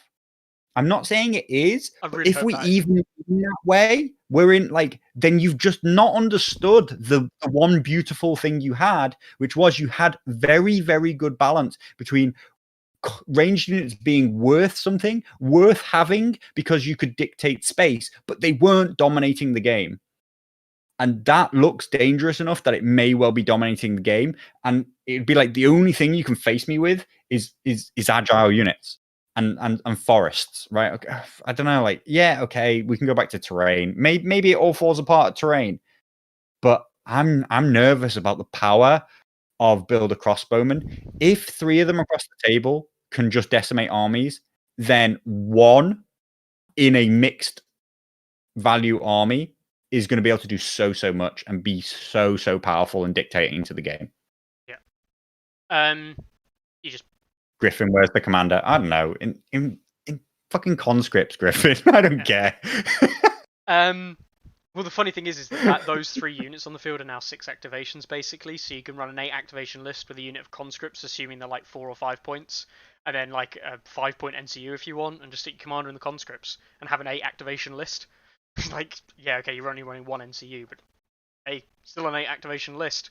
I mean, yeah. I don't know. I don't know. I think there is going to be obviously terrain counterplay. You mentioned that, but terrain only goes so far. And there are things with terrain is you can deny terrain placement as well. Like in the top end levels, we already see it where the strategic deployment of a weirwood has got nothing to do with the +1 morale that the weirwood gives you. It's the fact that it's a big terrain piece that effectively doesn't change the terrain in the vicinity of the area. and that in itself is the reason it's got strong. I use walls for a similar kind of thing, hedges as well for a similar kind of thing, to deny other terrain picks in that area. Yeah. I Exactly. don't So know. if I go first and just whack a large piece of terrain that doesn't stop shooting into the center, then you go 6 inches wide of that, and there's basically like a 18-inch zone where you're not allowed to put a forest. And then I'm just like, right, well, that's the center of the battlefield, so do something about that. Yep. And you can just bring swamps, and swamps are the biggest piece of terrain outside of forests, right? They actually are the biggest piece of terrain outside of forests, and you can plonk them on. Bogs, yeah. But yes. Oh, I'm I scared. mean, I'm scared. I'm I'm really scared. I'm a Night's Watch player, and I'm scared. Yeah. So that's actually the other thing. The funny thing is, Jaw NCU for 4 points. I'll just quickly remind you, right? He gets to do his effect as well as replace the zone. Now, one of those things is just moving a tactics card around the attached cards. The other one is a replace effect where he can look for a tactics card that can be attached to a unit, yeah, and attach it straight away. So you can just go search for all of these cards that you want, and I don't know. What scares me with this reveal is I don't actually, like, true of all of us, right? None of us actually know that Night's Watch are going to be strong. None of us know that Targaryens are going to be strong. None of us know that Lannisters are going to be. But all three of those factions that have been revealed, and all of those three packages that they've shown us in the reveal sector, have all, first of all, had synergy. They've had natural, easy to spot, simple to use synergy. Right? That's the most important point, actually. Simple to use.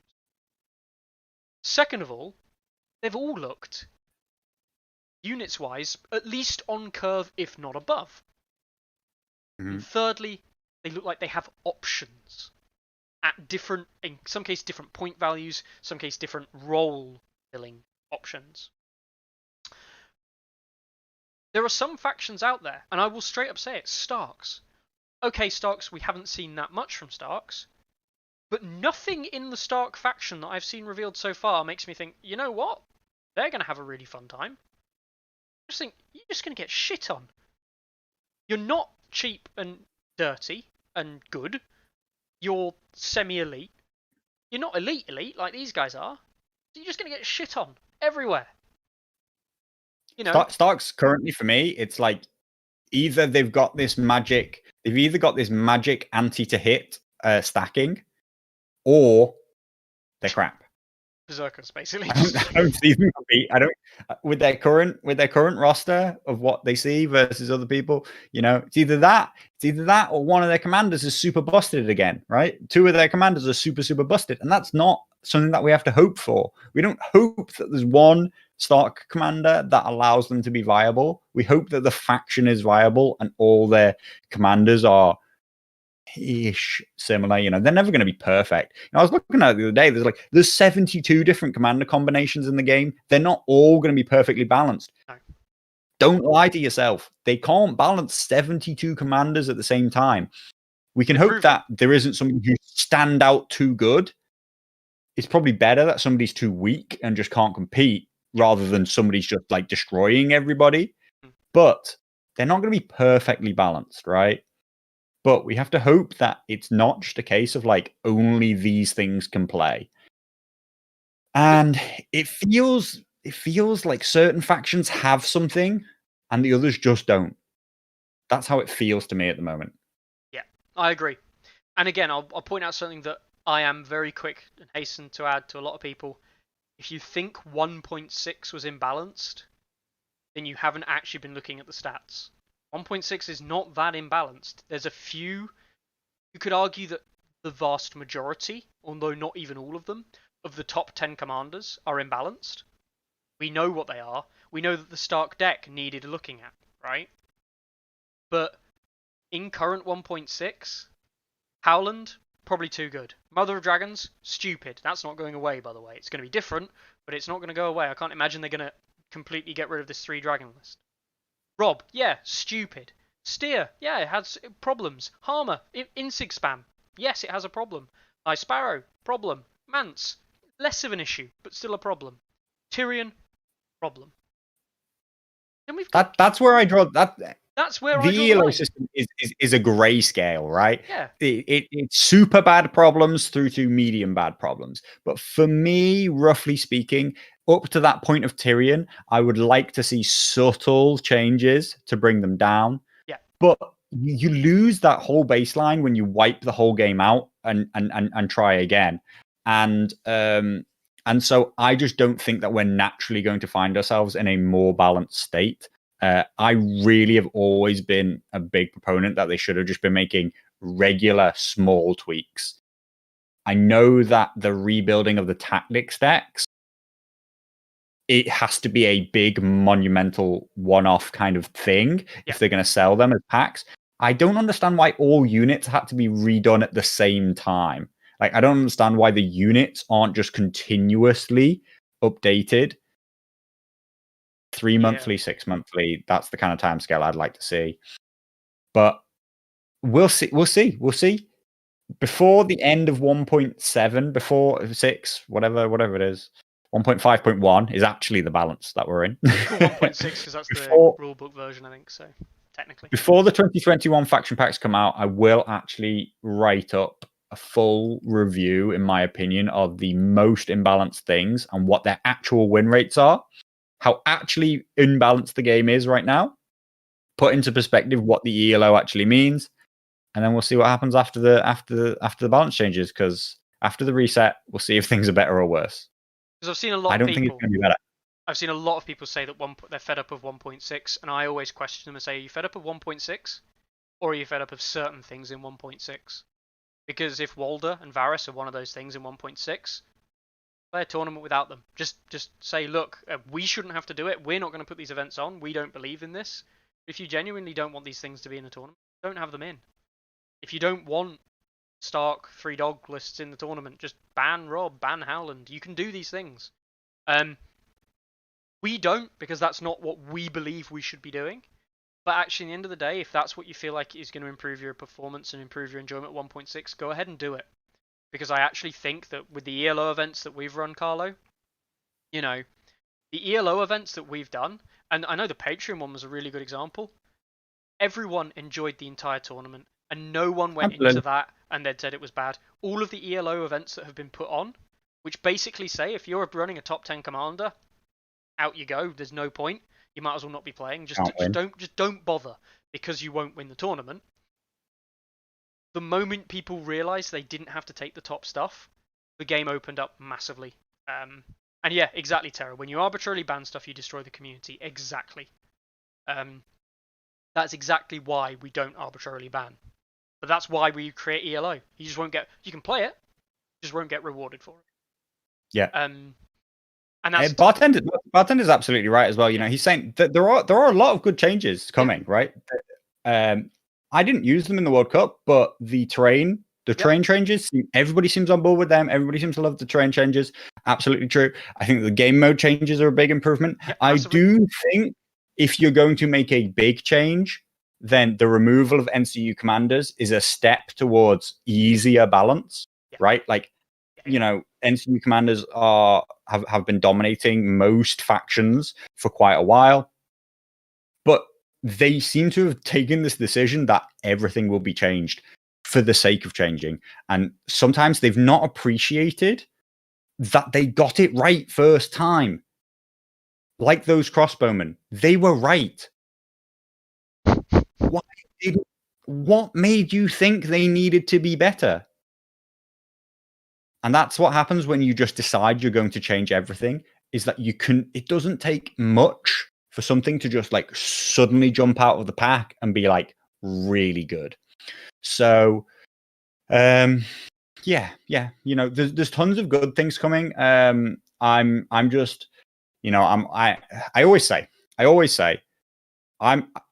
give the worst things could be. Like, I always tell people that this is be worried about this might happen. don't get your hopes up too much. Don't assume that the balance is going to be better. And I always say, I always hate being proved wrong because I do hate being proved wrong as well, but I hate being proved right. I hate being proved right when it comes to A Song of Ice and Fire because I've normally said, this is really crap. You should worry about this. And then when I'm proved right, it's because something has gone bad. And that's happening at the moment in terms of 6 months ago, I said, they have to bring out the game in quarter 1. Otherwise, the community is going to start to turn really sour. The majority of things on Facebook are going to be about negative things. And I think that's really coming true right now. I think that I'm really sad that they've proved me right, which is if you don't release it when you said you're going to release it for the 5th delay in a row, that things are going to turn against you and that you're going to start to kill and lose the community. But also, I'm warning you, I'm saying, please don't assume that balance will be better, because I'm saying if I'm right and the things I'm scared of are that balance is actually going to be worse. They haven't had a full appreciation for the things that were really nicely done in the past, and they've decided to change everything just for the sake of changing it. So I hope I'm not proved right, but I think I'm right. I wanted to show everyone something which I spotted on the main Facebook group. But carrying on from what Carlo said, I am very much in the camp of if you're going to be slightly disappointed about the new update, then if it's good, it's actually a good thing. You'll be happy, right? I'm annoyed because what I currently see is bad balance. I see bad decisions, and not in everything, right? There is some good stuff as well. But I don't see the game being any better than it is today. And if the game's not better, it's just different, then in 3 or 4 months after the patches come out, after all the changes have come out, then I'm just going to be just as annoyed, if not more annoyed than I am now, if you add in the fact that Free Folk look like they're going to be bottom of the pan. But that's just my faction, right? It's got nothing to do with the overall game. That's just, I'll just play something else on TTS, because let's face it, I ain't doing any physical gaming until probably September. GT, remember, the GT in the UK, big thing. I remember. Anyway, I wanted to point this out on Facebook, because this, to me, sums something out. There's a guy who posts a lot on Facebook on the main group, a guy called Craig Tannock. Shout out to Craig. He's been playing a lot of games.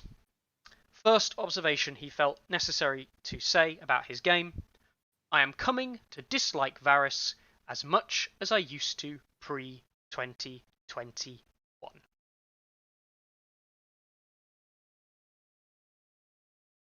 There you go. Varys.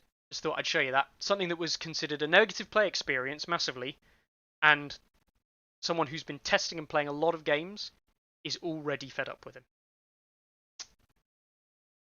He's still going to be in every army, in my opinion. I just wanted to add that because I think that this is someone who is posting a lot and someone who's generally very positive about the game. And his literal first observation that he deems it worthy to mention is that he still hates Varys. I think that is just like that's only one guy. It is funny that that's only one guy. Flayed men look really, really strong in my opinion. Varys looks really, really strong. Great axes look crap. The meme is, what if just like 1.5 into 1.5.1 when they released them, and then 2 weeks later they changed those 3 things? Like, honestly, it could happen again. They could release Varys, release Flayed Men, release Great Axes, and then go, Flayed Men are too good, Varys is too good, Great Axes aren't good enough, and change them all like within the first week. I hear a lot of talk, and I don't know whether or not it's really going to happen. I hear a lot of talk of day one patch, which is, okay, here's your new printed cards, and some of them are already out of date. Like, that would be crazy. I'd hate that idea. That would be, okay, so we didn't finish balancing it when we printed the cards, but we didn't want you to like test it and balance it the way we say that, giving it to the community is actually how we find out about balance. We didn't want to wait even 1 week for you to balance it and for you to give us feedback. We just already decided that since they went to the printers, we already fucked up, and we're going to change things already without seeing what the community's response is. I think that I'm so scared of this idea of a day one patch. I'm like, yeah, it would be hilarious, wouldn't it? It would be hilarious because if they do a day one patch or a day one FAQ, a day one errata. Well, no, a day one FAQ. I can allow. Yeah. Right, I can allow a day one FAQ because there will be some interactions which people question, right? There always are. Yeah. The thing with the giant, it came up again today, the blocking hits and giants doing wounds, right? It's a classic thing that always gets asked, and there is an answer, and it's not that it's poorly defined, it's just that there is a misunderstanding there, that's all. Day one errata? Day one changes? Or serious FAQ where they're like, oh yeah, by the way, the wording on this card doesn't really mean what the wording on this card means? Like, that's a massive issue because it means that the things they set out to do, and I'm not even going to reiterate this. I'm going to go to their own article and make them reiterate this. Which was, where are we? Come on, you can do it. The thing is, not to go full neg Mickey or anything like that. Sorry. I just want to. We won't get a day one. We won't get a day one errata. We'll get a day one FAQ, which actually includes a loads of errata things, because that's what they actually do. They always release things which they call frequently asked questions, when actually it just has balance changes in, because they don't want to admit that they've done a round of balance changes. I just definitely laugh at this. As streamlining usage, redefining game language. They've definitely redefined it. They've definitely streamlined its use. They haven't actually made it any clearer, which I think was what they were trying to achieve. But what do I know? I don't work for CMON. I don't even talk to anyone at CMON, unfortunately. And probably glad for them because they just have their ear bitten off. So yes, Night's Watch looks strong. We've seen all of the houses, right? Night's Watch looks strong. That's the general consensus from a lot of people. Targaryens look strong straight away with a list package. Lannisters look strong, again with the synergy and with the style. Not 100% sure where lists are going to come from yet, exactly, not full lists. Then you've got Baratheon, neutral. I think those are propped up by some good units that we've seen. Not massively impressive tactics decks, but like serviceable, like fine. Then I genuinely think you've got Starks after that, who I just think just look just atrocious, to be honest. Like they just don't look like they've got a mechanic. That's harsh. They look like they have nothing unique, nothing to talk about. It's not that they're atrocious. It's just they're so meh across the entire board. Yeah. Okay, then we know who's atrocious. Oh yeah, it's the free folk. Yeah. Because currently, I mean, I'm not even going to say it. I literally don't have access of anything that I currently know about, or even anything that I know that might be coming, like mammoths, right? Unless mammoths are significantly different, and I do mean significantly, I have literally no answer to those Night's Watch crossbowmen outside of Jarl. And if that's the best I can muster, God, I'm having a shit time, aren't I? Yeah, like every single one of those crossbow shots is gonna like disintegrate a unit of raiders with your cowardly and stuff like that. I'm not like, gonna run raiders. I can't run raiders. One attack, and I can do like 5 a turn. And remember, if you do kill me when I'm in short range, you get to heal 4 and steal the attachment that came for free in those raiders. Oh, where do Greyjoy stand, Charles? They're even lower than Free Folk in my mind. I don't think they are. Except, I think that Greyjoys beat Free Folk, but Free Folk do better against everybody else than Greyjoys do. I think Greyjoys have 0 place against the top armies.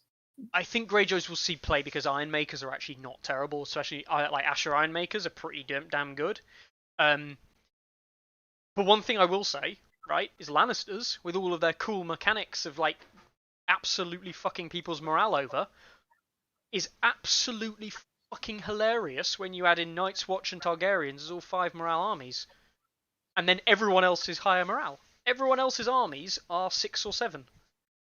And yet Night's Watch and Targs are all 5. And you're looking at it and thinking, where the hell is this balance? Because Lannisters are not going to have a hope in hell. I think that's the only thing that's keeping Lannisters in check at the moment. I mean, that's the only thing that makes me think Lannisters aren't like obscene, is that they're the 2 other clear cases that I think that are the factions that they're going to have to compete for at the top, things that you're going to be playing for in big tournaments. They're going to be coming up against morale 5 armies. Yeah, they have the things to crack them. Yeah, they can stack negatives, but it just marginalizes your percentages. It just makes things an uphill struggle. Yep. I wanted to quickly jump back on, sorry, yeah. Bruce and Daniel Logan both, like, they were, talking about. So we've seen changes since the very first time that they did a Visions to now. That's like, like 3 months time or whatever it was. Don't forget the Visions first started actually in November, was the very first Visions. So we've been having Visions now for 4 months, Four four months. full months, that is. Four full A, months. a third of a year they've been stringing us along for, and I think we're at least 2 months out still. So that would be Visions come 6 months to actually the cards come. So they're talking about the fact that some of the cards have changed, right? And I don't have a problem with that. I'm not saying once they show us something as like a reveal, they're not allowed to change it. If I'm also not saying like if the 2021 faction pack comes and it's not these cards, I'll be like, what the hell? You showed us different things. No, I'd be like, brilliant, because you know what? Some of those things were crap. Like there's some really obvious problems with Tonal Noi and Ranger Trackers. What I'm saying is they claim they have been doing this balance since 2019. What? Why are the cards not out? What could like 1 to 2 more months of testing have gotten you that you didn't get in the past year and a half? That's the thing. I'm like, however long it's taking you to print the cards, and I don't know how long it's taking them to print and ship the cards, be it 3 months, whatever. The date when you decided to ship them, if you were going to make a huge change, you should have gone, right, we're ready on that day. And then the next time we look at this balance, the next time we think, okay, has this worked? Is once we see some community data, because they've already admitted themselves the day you give it to the community, you're going to get years worth of playtesting. So why does 2 more months of your own playtesting matter? What could you possibly have learned in that 2 months that you couldn't have learned in the year and a half before, unless you just weren't trying hard enough earlier? It feels like they claim they've been doing this balance ever since whenever they say they were, that this is something they've been decided 2019 that they were going to redo the faction packs. No, it actually sounds like you decided to do it 2 months ago, and you're like, oh my god, this is much bigger job than we thought it was. We need more information. Quick, change it. Okay, they want to know stuff about the factions. Okay, show them some stuff. It seems rushed and it seems panicked, and that's why I don't believe that it's going to come out in May, or if it does, I don't think that it'll actually be years worth of development. I will say what Daniel said there. They clearly overstate how much testing happens. I don't want to go into casting dispersions. That's not exactly fair. But I've spoken to a lot of playtesters. I mean, Brett is a playtester that's been commented, like literally is a playtester. He's in the credits, and obviously we're friends with Brett. But he's not the only one. There are other playtesters in the community that I'm aware of that play within the competitive scene. I mean, some of the guys that Tabletop Warden knows are playtesters. Some of the guys that we've got in our Patreon chat are playtesters. And they don't just tell people stuff. They don't just sit there and be like, oh look, here's a card, and look, it's going to come out in 6 months. Oh, look at this. That's not what they do. But what they do is they will tell us just about how much playtesting actually happens. They will go on and say, yeah, well, I playtested something. They won't say what they playtested, but I've got a playtesting game, so I can't do this, or I've got to do some playtesting for this, or I'm just writing up an article that I've got to write up. We don't pry. It's not right for us to pry. That would be breaking their NDAs. We're not interested in that. But the point is, playtesters do know that they're playtesting stuff. We know that they are playtesting things. They play a fair amount of games, is my understanding. But they're not playtesting any more than people are currently playing 1.6. They're not playing more games. So it's the actual amount of playtesting that's going on is nowhere near the amount that they seem to think is going on from the developer side of it.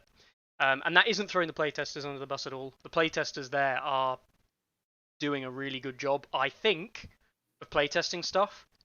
And I have spoken to some of the playtesters who have said since reveals have come out, like, I didn't like that. I said that they should change it, but they didn't. They've actually actively come out. I've spoken to some of them and they've said, well, what do you think of this? Because I don't think it's very good. But that's all after the reveals have come out. In the end of the day, like, they don't playtest nearly as much as they perhaps should across the whole board. And that's got nothing to do with the playtesters' faults. That's down to the fact that they've got 30 named playtesters, and that's it. Absolutely. I mean, like, Bartender says, don't throw the playtesters under the bus. I don't think I am. You know, like, that's not at all what I'm saying. What I've always maintained is no amount of playtesting done behind closed doors with a very select small set of people will ever be enough. No amount of that will ever be enough. You have to balance your game based on community response and community data. You don't base it on playtest data, right? Playtest data can get you a certain amount. It can also tell you a lot about how much people enjoy things like theme of game. It doesn't balance. Playtest data doesn't create balance for you because you never generate enough information. Every time you change something, you have to like practically delete all your data and say, okay, how has that change affected things? Quick reminder. That's not at all the point. Literal data scientist. I don't for a second believe that if I was a playtester, I could fix this for them. No, like not at all. The thing is I actually believe that if I was a playtester, I couldn't help at all because your problem is never the playtesters. That's never, ever your problem. The problem is the mindset and the time scale that you're trying to work on in terms of what your balance is. And they've made it very, very clear that they seem to think that they work behind closed doors for a year and a half, and then show us this perfect set of balance. And that's never going to happen. No, and you'd be stupid to think it would. And I think we'd be stupid to think it would ever be perfect, which is another thing that we will actively say. We don't think it's, we've already said it multiple times. We do not think this is going to be perfect. We do not think that at all. But it can never be perfect, but we can try and measure how good it is. Exactly. I will also say as well that in terms of Cassier's point, are the playtesters given the whole picture? Not necessarily. If it's working like other playtesting games, what they'll usually do is they'll usually get given like 2 or 3 factions to focus on and playtest. So they've got, obviously, if you give them one faction, it's pointless. But they'll have like 2 or 3 factions. Mirror matchups is the most important, Mickey. Actually, it is. I agree. Something about that later on. But what they'll do is they'll get 2 or 3 factions to like pick from, and they can then like playtest them. Usually in a small playtest group. Obviously, they can do it online at the moment, TTS. But it won't just be them. There might be like 1 or 2 people close to them who they can playtest with as well, or like a defined group of players in an area which are all playtesters. Then they'll pick and choose those things, and they'll build lists from those things and playtest those. Those things can actually change. The files that they get, the information that they get, can actually sometimes change. Like, I wouldn't say on a weekly basis, but it wouldn't be unsurprising. We have in the group that me and Carlo game in, there's a Legion playtesting group, which you were actually part of. Well, you were part of for a while, weren't you? I signed an NDA in my time. Yeah, you signed an NDA for it, and then it was only like a month before I never lockdown, actually saw a rule. And signed an NDA. I never saw a single rule. You've even played the game yet? Actually, you played one test game, didn't you? And that was it. I played now and again. Yeah, but the point is like now again. Twice. But the thing is, like, Carlo was like a Legion playtester, but the guys who used to playtest Legion when we were there, they did it very differently, like very similar to what we're saying. They knew about a couple of things, and they playtested those couple of things in a given select, like, I guess you call it biome, and that was it. They didn't just see everything, and were expected to just do what you want. That can, I know what I would rather do to playtesters, is I would just give them everything all the time and just buy it. Right, test everything. You've got free reign, because then you'll look at the factions you care about the most and things, and you'll find balanced things. But you do have the run-ins where personal bias, right? If I was testing free folk, there's going to be a personal bias there, right? Like 100%. And I won't even deny that there will be a bias there. So Ilya says I got kicked out. Not true. And though, like really, I can understand why you think. Yeah. No, I just COVID took actually it's probably worse. What happens is I turn up and I drive people to not want to play that game ever again. I mean, it's pretty similar to Song, to be honest. Isn't that what I've been doing to Song for the past year? Driving people to not want to play anymore once I like put in front of them the cold hard realities of this is kind of broken, and if I just do it again and again and again, you have no answer to it. So yeah, it's not that I get kicked out; it's that none of us want to play after I've finished with it. Pretty much. After I've finished deconstructing a game, nobody sees fun in it anymore. And that brings up another thing. Cassia thinks, yeah, it can change a lot if groups don't cross balance. That is true. And there is a interesting discussion to be had. That's all I'll say on this. There's an interesting discussion to be had about. You can tell how much Mickey just like chats to people all the time. You know, none of this is to do with me. I have no idea what their playtesting environment is like. I have no clue what's going on. Like Mickey just chats. He loves to talk to people. But he says we're not here to pry, but he's always prying. He's always trying to. I'm really not. Get a little bit of info out of people. Oh, what do you think? What do you think of this? What do you think of that? What do you think of that? Mickey always knows. He's always got whispers. He's like bloody. Is he Varys or is he fucking Littlefinger? Like, I mean, which is worse? Which is worse? I think he's Littlefinger. That's so. No, the point I was going to say is that playtesting groups in general are, and this is true of pre-COVID, right? Post-COVID actually is a very different interaction because the potential is there, but pre-COVID, playtesting groups are very insular, right? Mm-hmm. In that they only test among like it could be 3 or 4 people. I think the Legion group we were talking about was it like 5 people who were in the playtesting group or something? I made 5. I made it 5. Yeah, I never played. Yeah, so there was only like 4 people playtesting against one another, probably at most. So it's this kind of weird, this weird bit where it's very insular, right?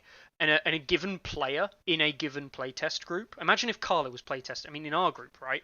Carlo playtests in our group. What will happen is Carlo will break the game. Carlo will win tournaments. He'll win games constantly, even with good or bad stuff. And the players that me and Carlo play against will turn around and say, "Oh, it's broken," right? Because that's how they always react. That's not saying bad things about our players. It's literally the 5 of us in our play group.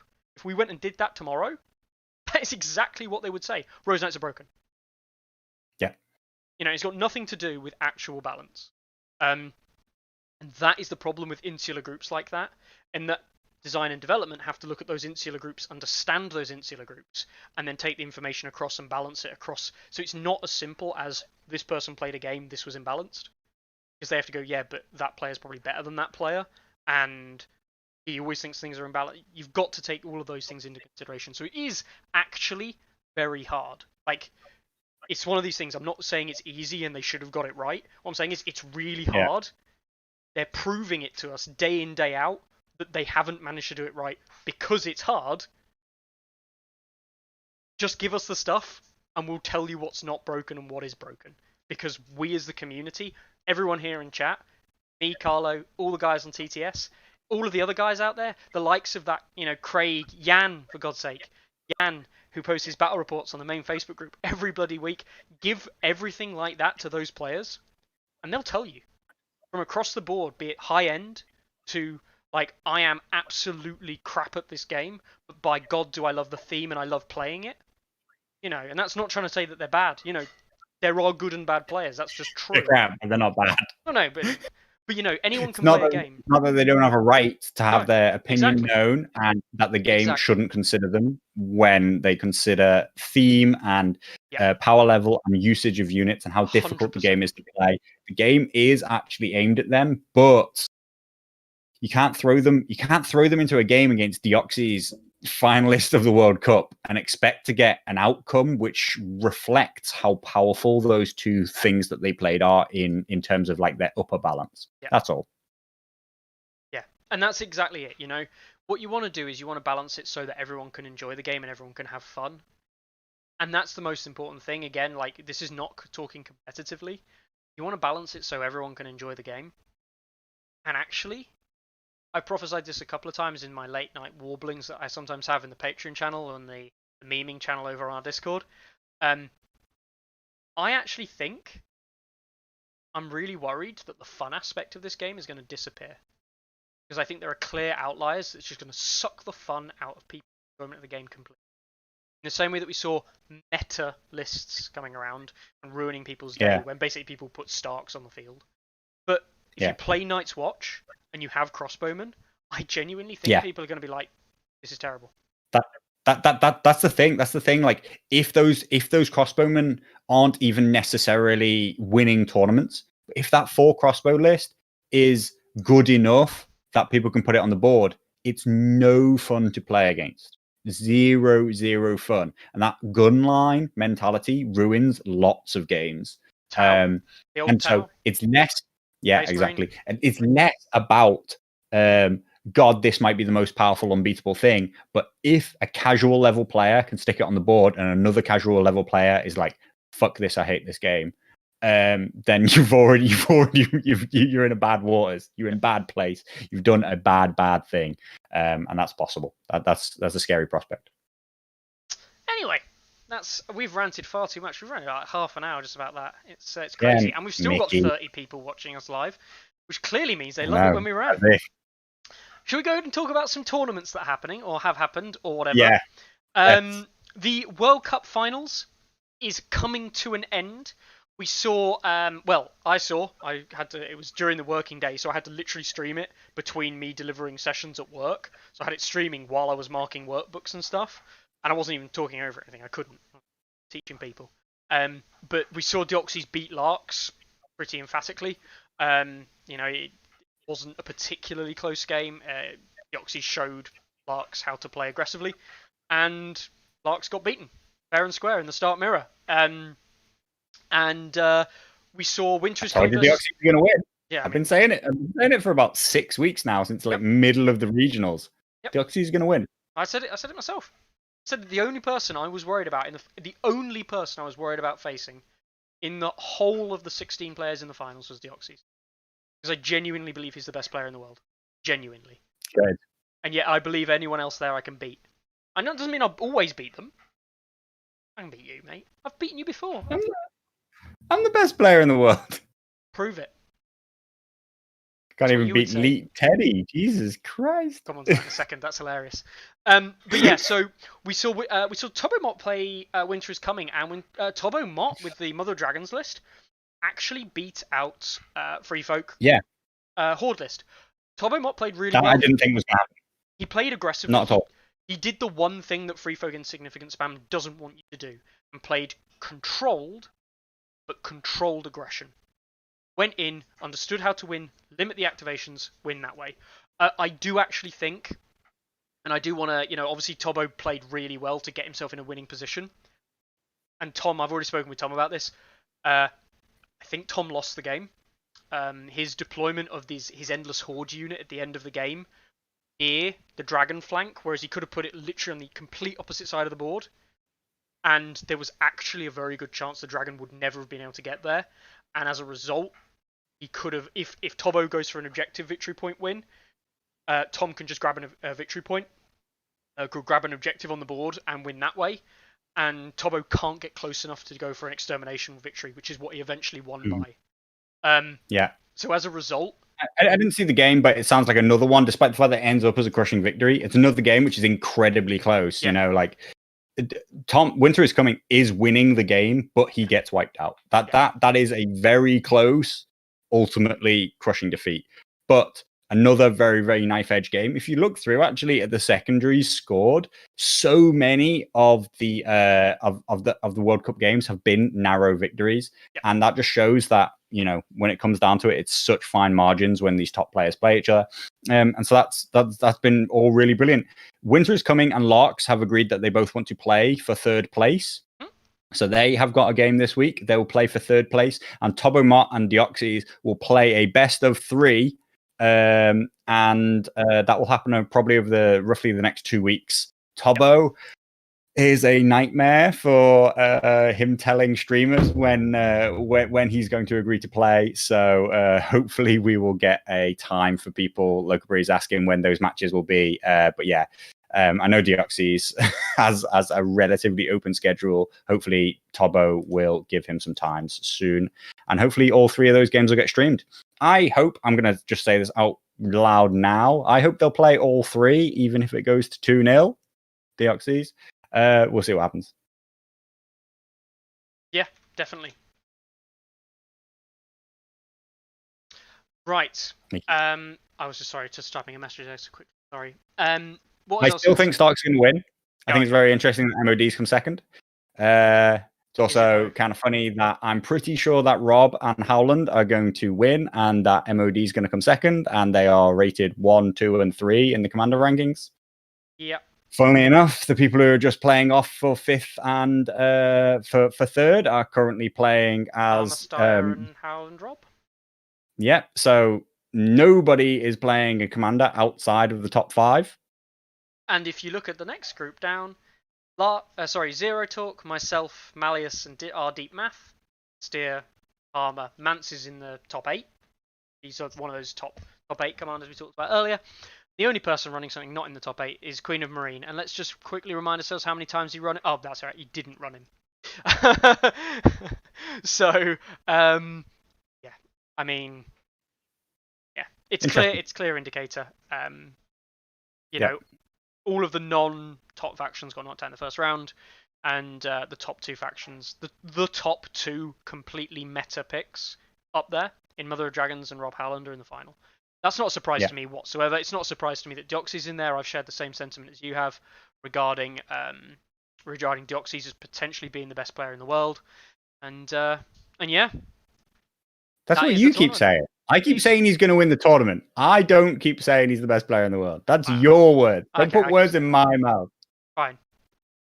I always, with 90% a joke, say that I'm the best player in the world. 90% a joke. 95% a joke. Thank you. I'll settle a 5% real, Carlo, there, because I know you are absolutely massively big-headed. I have an ego this big, guys. Don't forget. Never forget.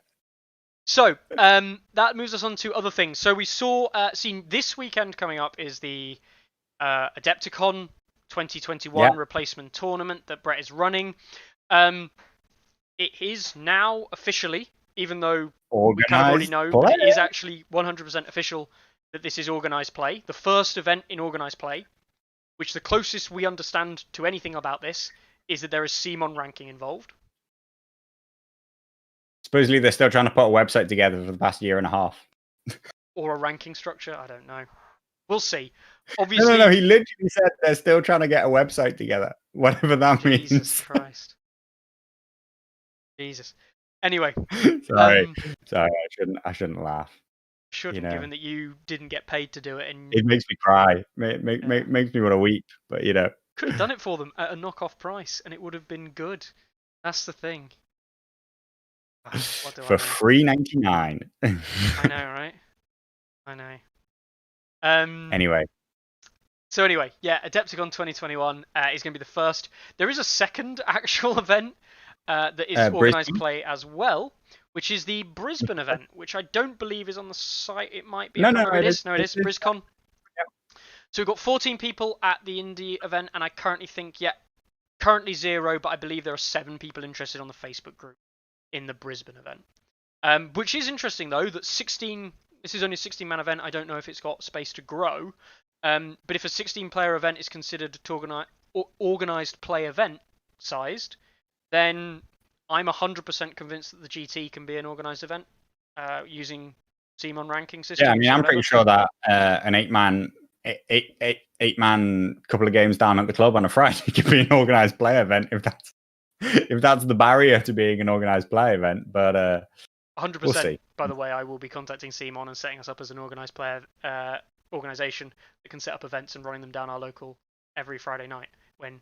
Yeah, I mean, what I'm nervous about with organised play, with the way it seems to be, there's been a lot of people asking since it was announced that Adepticon is full. Like quite a few big names have asked, but then lots of other people, they're just saying like, what is this? There's some people like in response to Adepticon saying, I thought Adepticon was cancelled, right? Not really understanding that it's just an event that's using the name Adepticon, despite the fact that it's not actually attached to the convention Adepticon. But there are more specific question rounds like what is organized play. That's a question. That's a question I've been asking for a year and a half, and I've always been trying to ask Simon, what is organized play? How can I help you with organized play? How can I make sure that the site is still relevant and can still exist once organized play comes along? Can you tell me what format it'll be under so that I can make sure the site can be ready for it? And they always just give me silence. That's unfortunate.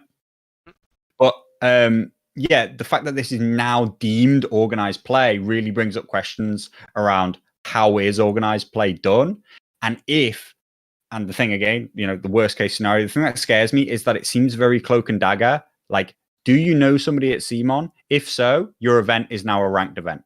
Doesn't have any value in terms of like how big it was, how many people are coming, how like how good a quality a player you have at your event. It's not like, okay, if you invite the 16 best people in your state, your country, your whatever, if you have a competitive event which requires qualifiers, then that's an organized play event. If you get 32 people, then your organized play event.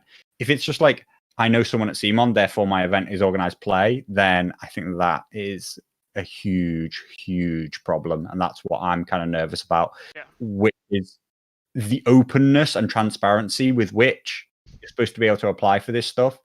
That there isn't a place when someone says, what's organized play? And someone says, here's the website, go read about it, go apply for it, do whatever you want. It's like, oh no, like we're still putting it together, but these people have already got an organized play event. You're like, well, what about these guys? They're running an event. Why isn't theirs organized play? Yeah. The concern it has for me is the old Hearthstone problem, where Hearthstone had these weird qualifying points it used to generate, and used to just generate points over time by playing in certain ways, and you'd get people who just played lots and lots and lots and lots of Hearthstone in lots and lots and lots and lots and lots of events and were not very good, generated points, and then they were like, oh, they're the highest point scorer. They've never won a tournament ever. They've never even placed in the top 3 of a tournament ever. They've just played in lots of events and come like the bottom half, and now they're considered like the highest point scorer, and they get a slot at the next like automatic slot in the championship. Like, that was an issue that Hearthstone saw in its early days, and they very quickly scrapped that system. If that happens from CMON's ranking system, that's an issue. It's a problem that we get criticized to the website, right? We get criticized that anyone can raise their ranking really high. And it's true, anyone can. The beauty of it is it's really transparent and open, and because, as it stands right now on TTS, you can just challenge them directly and say, alright, I want a game. I want a game to see how good you are. And it's ranked, by the way. If you lose, you're losing points. Simple as that. I can just take your points off you. And it's a points-based system where you can lose points. You can't just gain. In a gain-only system, you can game the system. Yeah. And that's an issue. That is a real issue. And exactly. And if there's no barrier to an event being, it must be this big for you to gain points or whatever, then like I say, like the problem is like, what if just every Friday night we say we have an 8-player tournament? I mean, every Friday we have 8 people come down to the club and they play. Who says that we don't just call it a tournament? It's a 3-round event. We play, bang, there you go. And every week, one of us like comes home with a load more points. Maybe not loads. It's only 8 person, but every week it's just like ranking goes up, ranking goes up, ranking goes up. And it's also just a system of like whoever travels to the most events has the most points. I'm really nervous after. I mean, don't forget, like, I'm a completely amateur, absolute. I've tried to get better at it, but I'm a completely amateur website builder who just threw a website together. What I do is I spend all my time trying to make good ranking systems. Well, like that's the thing that I actually spend all my time on. Or at least I wish I did. That's what I did at the first. I tried to create a really good ranking system for A Song of Ice and Fire to use. So I really hope they don't come up with a crap one. Yeah. I just really hope it's not crap. Because the unfortunate thing is even if their organized system is crap, it will be official and it will be significantly more important to people than A Song of Ice and Fire Stats ever has been, because it's official, which is why I effectively offered them A Song of Ice and Fire Stats as their official system for free, because just making it official would have made it worthwhile so much to everybody and would have made it good. And I would rather there was a good system in the game and have given it away for free than have them build a bad one because they don't put enough resources into it. It's interesting that Charles says, shop tournament got you spot for regionals and regionals get spot for nationals. That's really interesting. The problem is in the UK, This is actually genuinely a thing in the UK. There are very, very, very, very, very, very, very, very, very, very, very insert very many more berries. Few shops that actually sell a Song of Ice and Fire, brick and mortar. You basically can't go to a shop in the UK and buy figures from the shop. Can't. There's one in the northeast that I know of now because the old stockist stopped selling them. That's the entirety of the northeast, I might add. There's one in Manchester, and I think there's one in Birmingham and a couple in London. So that would mean that we would only have 4 or 5 shops across the entirety of the country that could actually even run tournaments from an organized play perspective. Which immediately, I mean, you might as well call them regionals, right? In fact, they already are basically the regionals. There are very few shops that actively stock this stuff that people are aware of. Yeah. And that's a massive issue. Massive issue. The issue in the UK is the only shops that really stock models and play. I mean, not exclusively. I think Mickey's overstating it in terms of like the actual numbers. There's probably more. Northeast probably particularly bad for it. But you have stores that sell it, but you don't play there. You have distinctly other places, which are gaming clubs, which have no store attached, and that's where you play. The only place that is store and gaming club is Games Workshop, which is everywhere, but you only play Games Workshop games. So the only other stuff that works is Magic, right? Magic often does, yeah, because they have the game, like because Friday night all you need is a little table and a couple of chairs, right? Yeah, and they have Friday Night Magic. Friday Night Magic is an actual organized play event that runs, and you don't need space to do it. I used to play Friday Night Magic in York when I was in York, and I didn't even.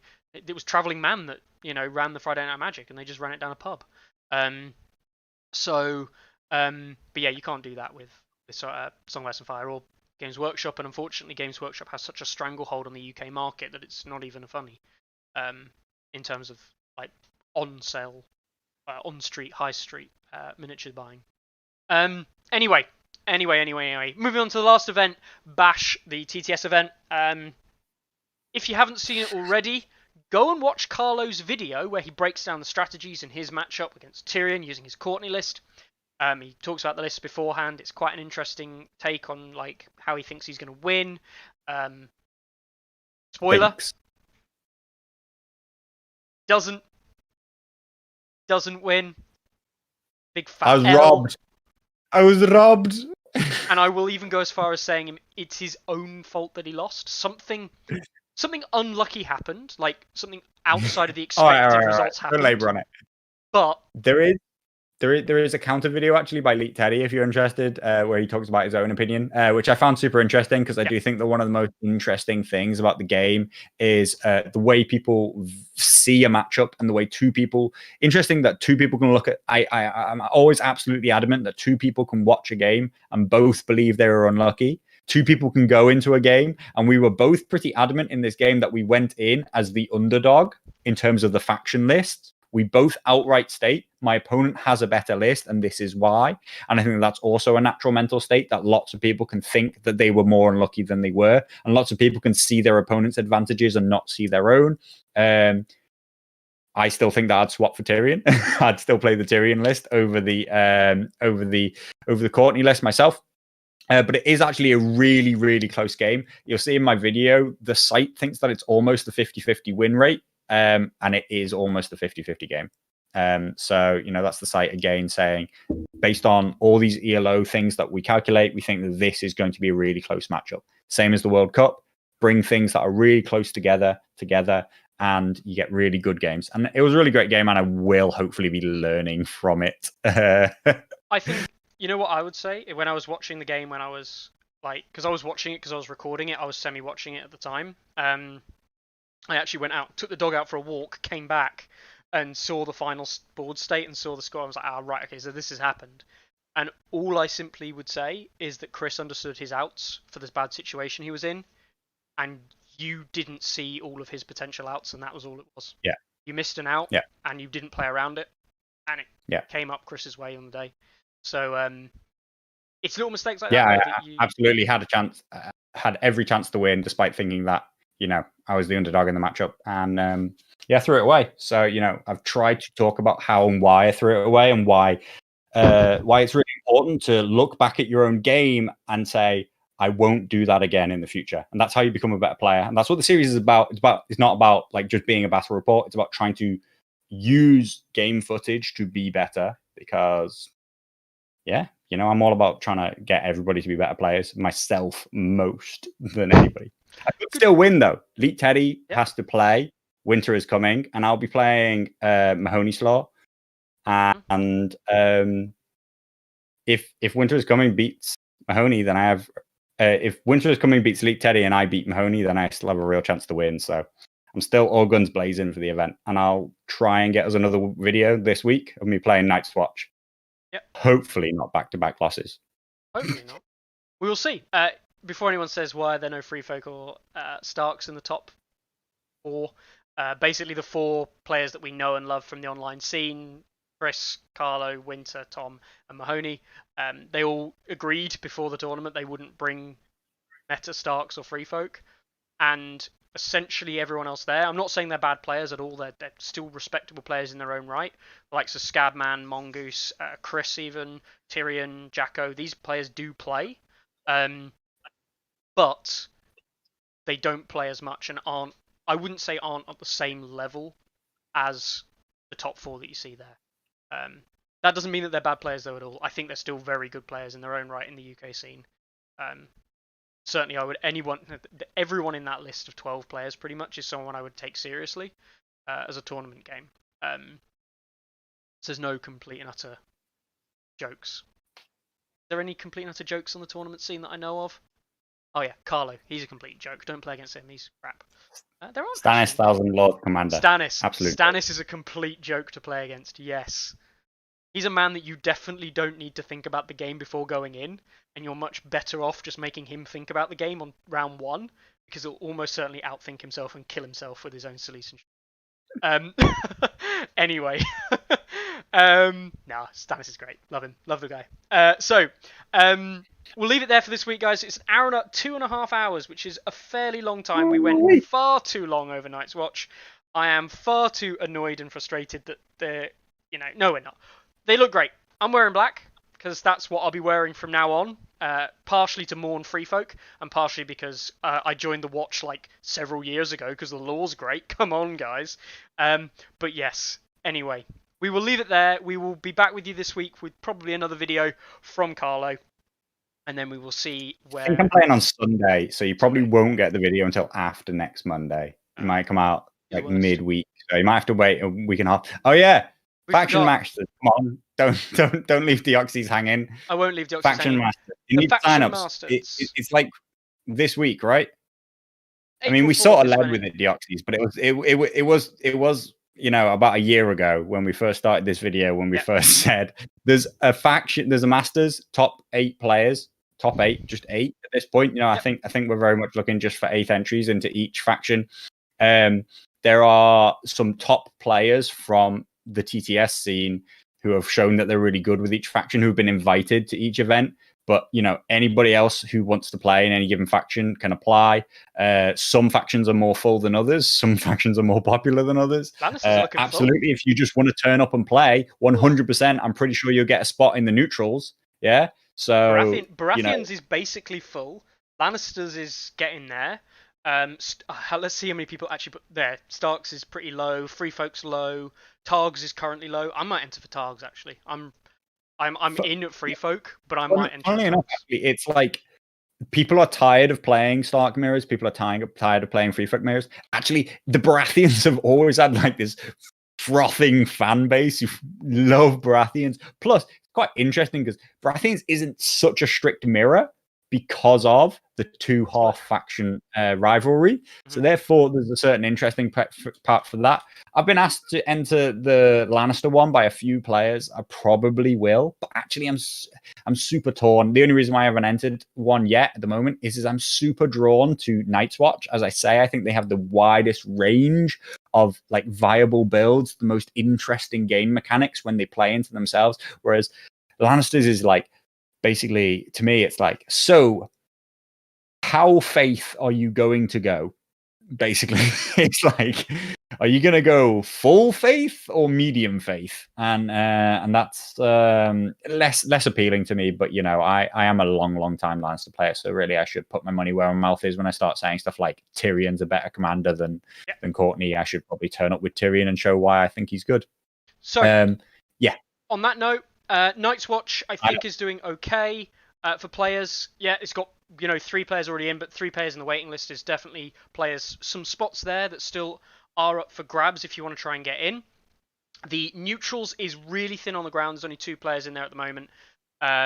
ORJ Bill unfortunately didn't want to play 1.6 games, which is fair enough, which is big name in the neutrals. Starks is looking underfilled. Baratheons is looking really good, healthy. Lannisters is looking healthy. Targs is getting there. Could do some more players there. And Free Folk has only got 3 in at the moment. Some of them are unconfirmed. The way it works is, while there is a waiting list, you will be confirmed if your ELO is like near the top of the ELO power rankings. You'll go straight in under that faction. If you're known for playing that faction to a high level, Deoxys is basically saying, yeah, you're in, right? So, for example, for myself, I'll just go straight in at Free Folk. Carlo would go straight in at Lannisters, right? Because those are our main factions that we play at a high level. If you're not in as your main faction at the high level, you enter the waiting list. And the way that Deoxys basically has got it, the highest ELO person on the waiting list will go in for that faction. You can only enter one faction, one of the events. So you're only in one of the various different tournaments. And it's just, if you don't get in, you can sign up for like 3 of them if you want. Sign up for 5 of them. You sign up for 8, all of them if you want. You can sign up for literally every single one of them. But you'll only get into one, and that'll be the way it works. So have a little look at it. Have a little free. It's all mirrors, so it's actually completely different meta than what you think. Running the same old isn't going to work. Free Folk Insig spam is just going to have a horrible time against someone who just runs a follows a bone list. Charles is calling you out. Weasel is calling you out here, Mickey. Would that be because I've already signed up for the Free Folk Mirror one, and I've already got you even see my commanders if you want. Harmer Rattle Shirt, subject to change. I haven't actually edited my. I've literally not submitted my list yet. But I'm in there at the moment. I signed up straight away. But if it stays at only 3 players, obviously Weasel, I can just play you anytime, man. And Leica, I've spoke with Leica every now and then as well. I'm sure I can arrange a game to play against Leica. And I don't need to run a tournament to do those. So rather than missing out on an actual tournament for the other factions, I'll just play some free games. You could be the gym leader of Free Folk. How can you not, being such a fanboy, how can you not claim that, I'm the old master? The problem is that, like, I feel like I have nothing to lose with Night's Watch. People only know me for having memed with Night's Watch. They don't actually think that I'm a good Night's Watch player. But everybody has this expectation that I'm a good Lannister player. But I haven't played Lannisters in like a year. I haven't actually played them in forever. So I feel like I'm actually just going to embarrass myself in the Lannister tournament. But I think I'll put my money where my mouth is and I'll go in anyway and see if I can see if I can get there. See if I'm any good. I haven't actually. The main thing is I maintain quite a high ranking without actually competing against lots of the top players because I'm host most of the top tournaments. Therefore, I don't enter them. And I sort of maintain this ranking by playing in lesser tournaments and doing well. So really, I should just go out there and play some proper games, eh? That's what it's about. Hey, I'd love to be like the Free Folk gym leader, if you will. But actually, like, I'm not that fussed, to be honest. Like in the nicest possible sense of the word. I don't. I already know I'm the best Free Folk player in the world. No. I don't think labeling people the best player of this faction in the world is necessarily a helpful thing, because you've only got to look at like Van, right? Van openly admits he stole a build that I used. And does that make me a better Free Folk player than him? No, it doesn't at all. What it does is that he knows the reasons I picked my list, and he just understands the strengths, and he can probably play it better than I can. I don't know that. I don't believe that playing in a small tournament necessarily proves anything. I think it's consistency over a long period of time. Hence the reason. I'm offended that the internet isn't running my builder list. I'm offended the internet isn't running your bloody builder list. obscene. Anyone who doesn't understand why that's obscene is crazy. I mean, I guess I saw it in action multiple times, which is why I know it's obscene.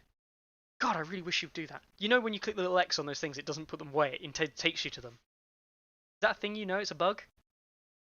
It's because the whole whatever, Mickey.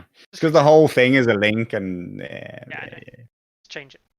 Anyway, right, I we'll leave it didn't there. know it did that actually. I didn't know it did that. You know, if you just refresh the page, they go away. So I know, but I like to just do click that. them individually, and then I can. And then when I'm if on I the click site on so them, often. I'm on the site so often that they don't. I'd actually like it That if it they only didn't seem go to away if you appear. refreshed it. I'd like if they stayed there and I could click X on them if I wanted to get rid of them or close all. Yeah, and then if I refreshed it, I could click on each one that was Told you, added and see all of them. I'm a total amateur I when know. it comes to coding. I'd love it if it He was says, actual "I'm a notifications. professional software developer now." But Actual notifications anyway, I could scroll Mickey, through. I think we Anyway, tried to stop this video half an hour ago. we did. And So then we got sidelined. we did. Anyway, guys. Tara said it's his favorite episode so far. That there was loads of rants and that the F bombs really improved his enjoyment of it. I mean, there have been a few. I don't know if there's been more than usual. I think the Night's Watch really set me off. They really set me off into a mood of just dropping F bombs all over the place. Well, no, we're not a not safe for work channel, but we're not exactly child friendly. We actually have the "Is this safe for children to view? No" option ticked off on YouTube, by the way. So in YouTube Kids, and anyone with a YouTube account that's dictated as being young wouldn't see this video. There's a thing. So that is double checked. But yeah, so in honor to Terra and all the other brilliant people that I mentioned this week that do keep us sane, from the guys in chat to everyone watching now, which dropped down to 17 people. God, we rant too much. Anyway, thank you very much, guys, and fuck you, and we'll see you next week. Bye bye.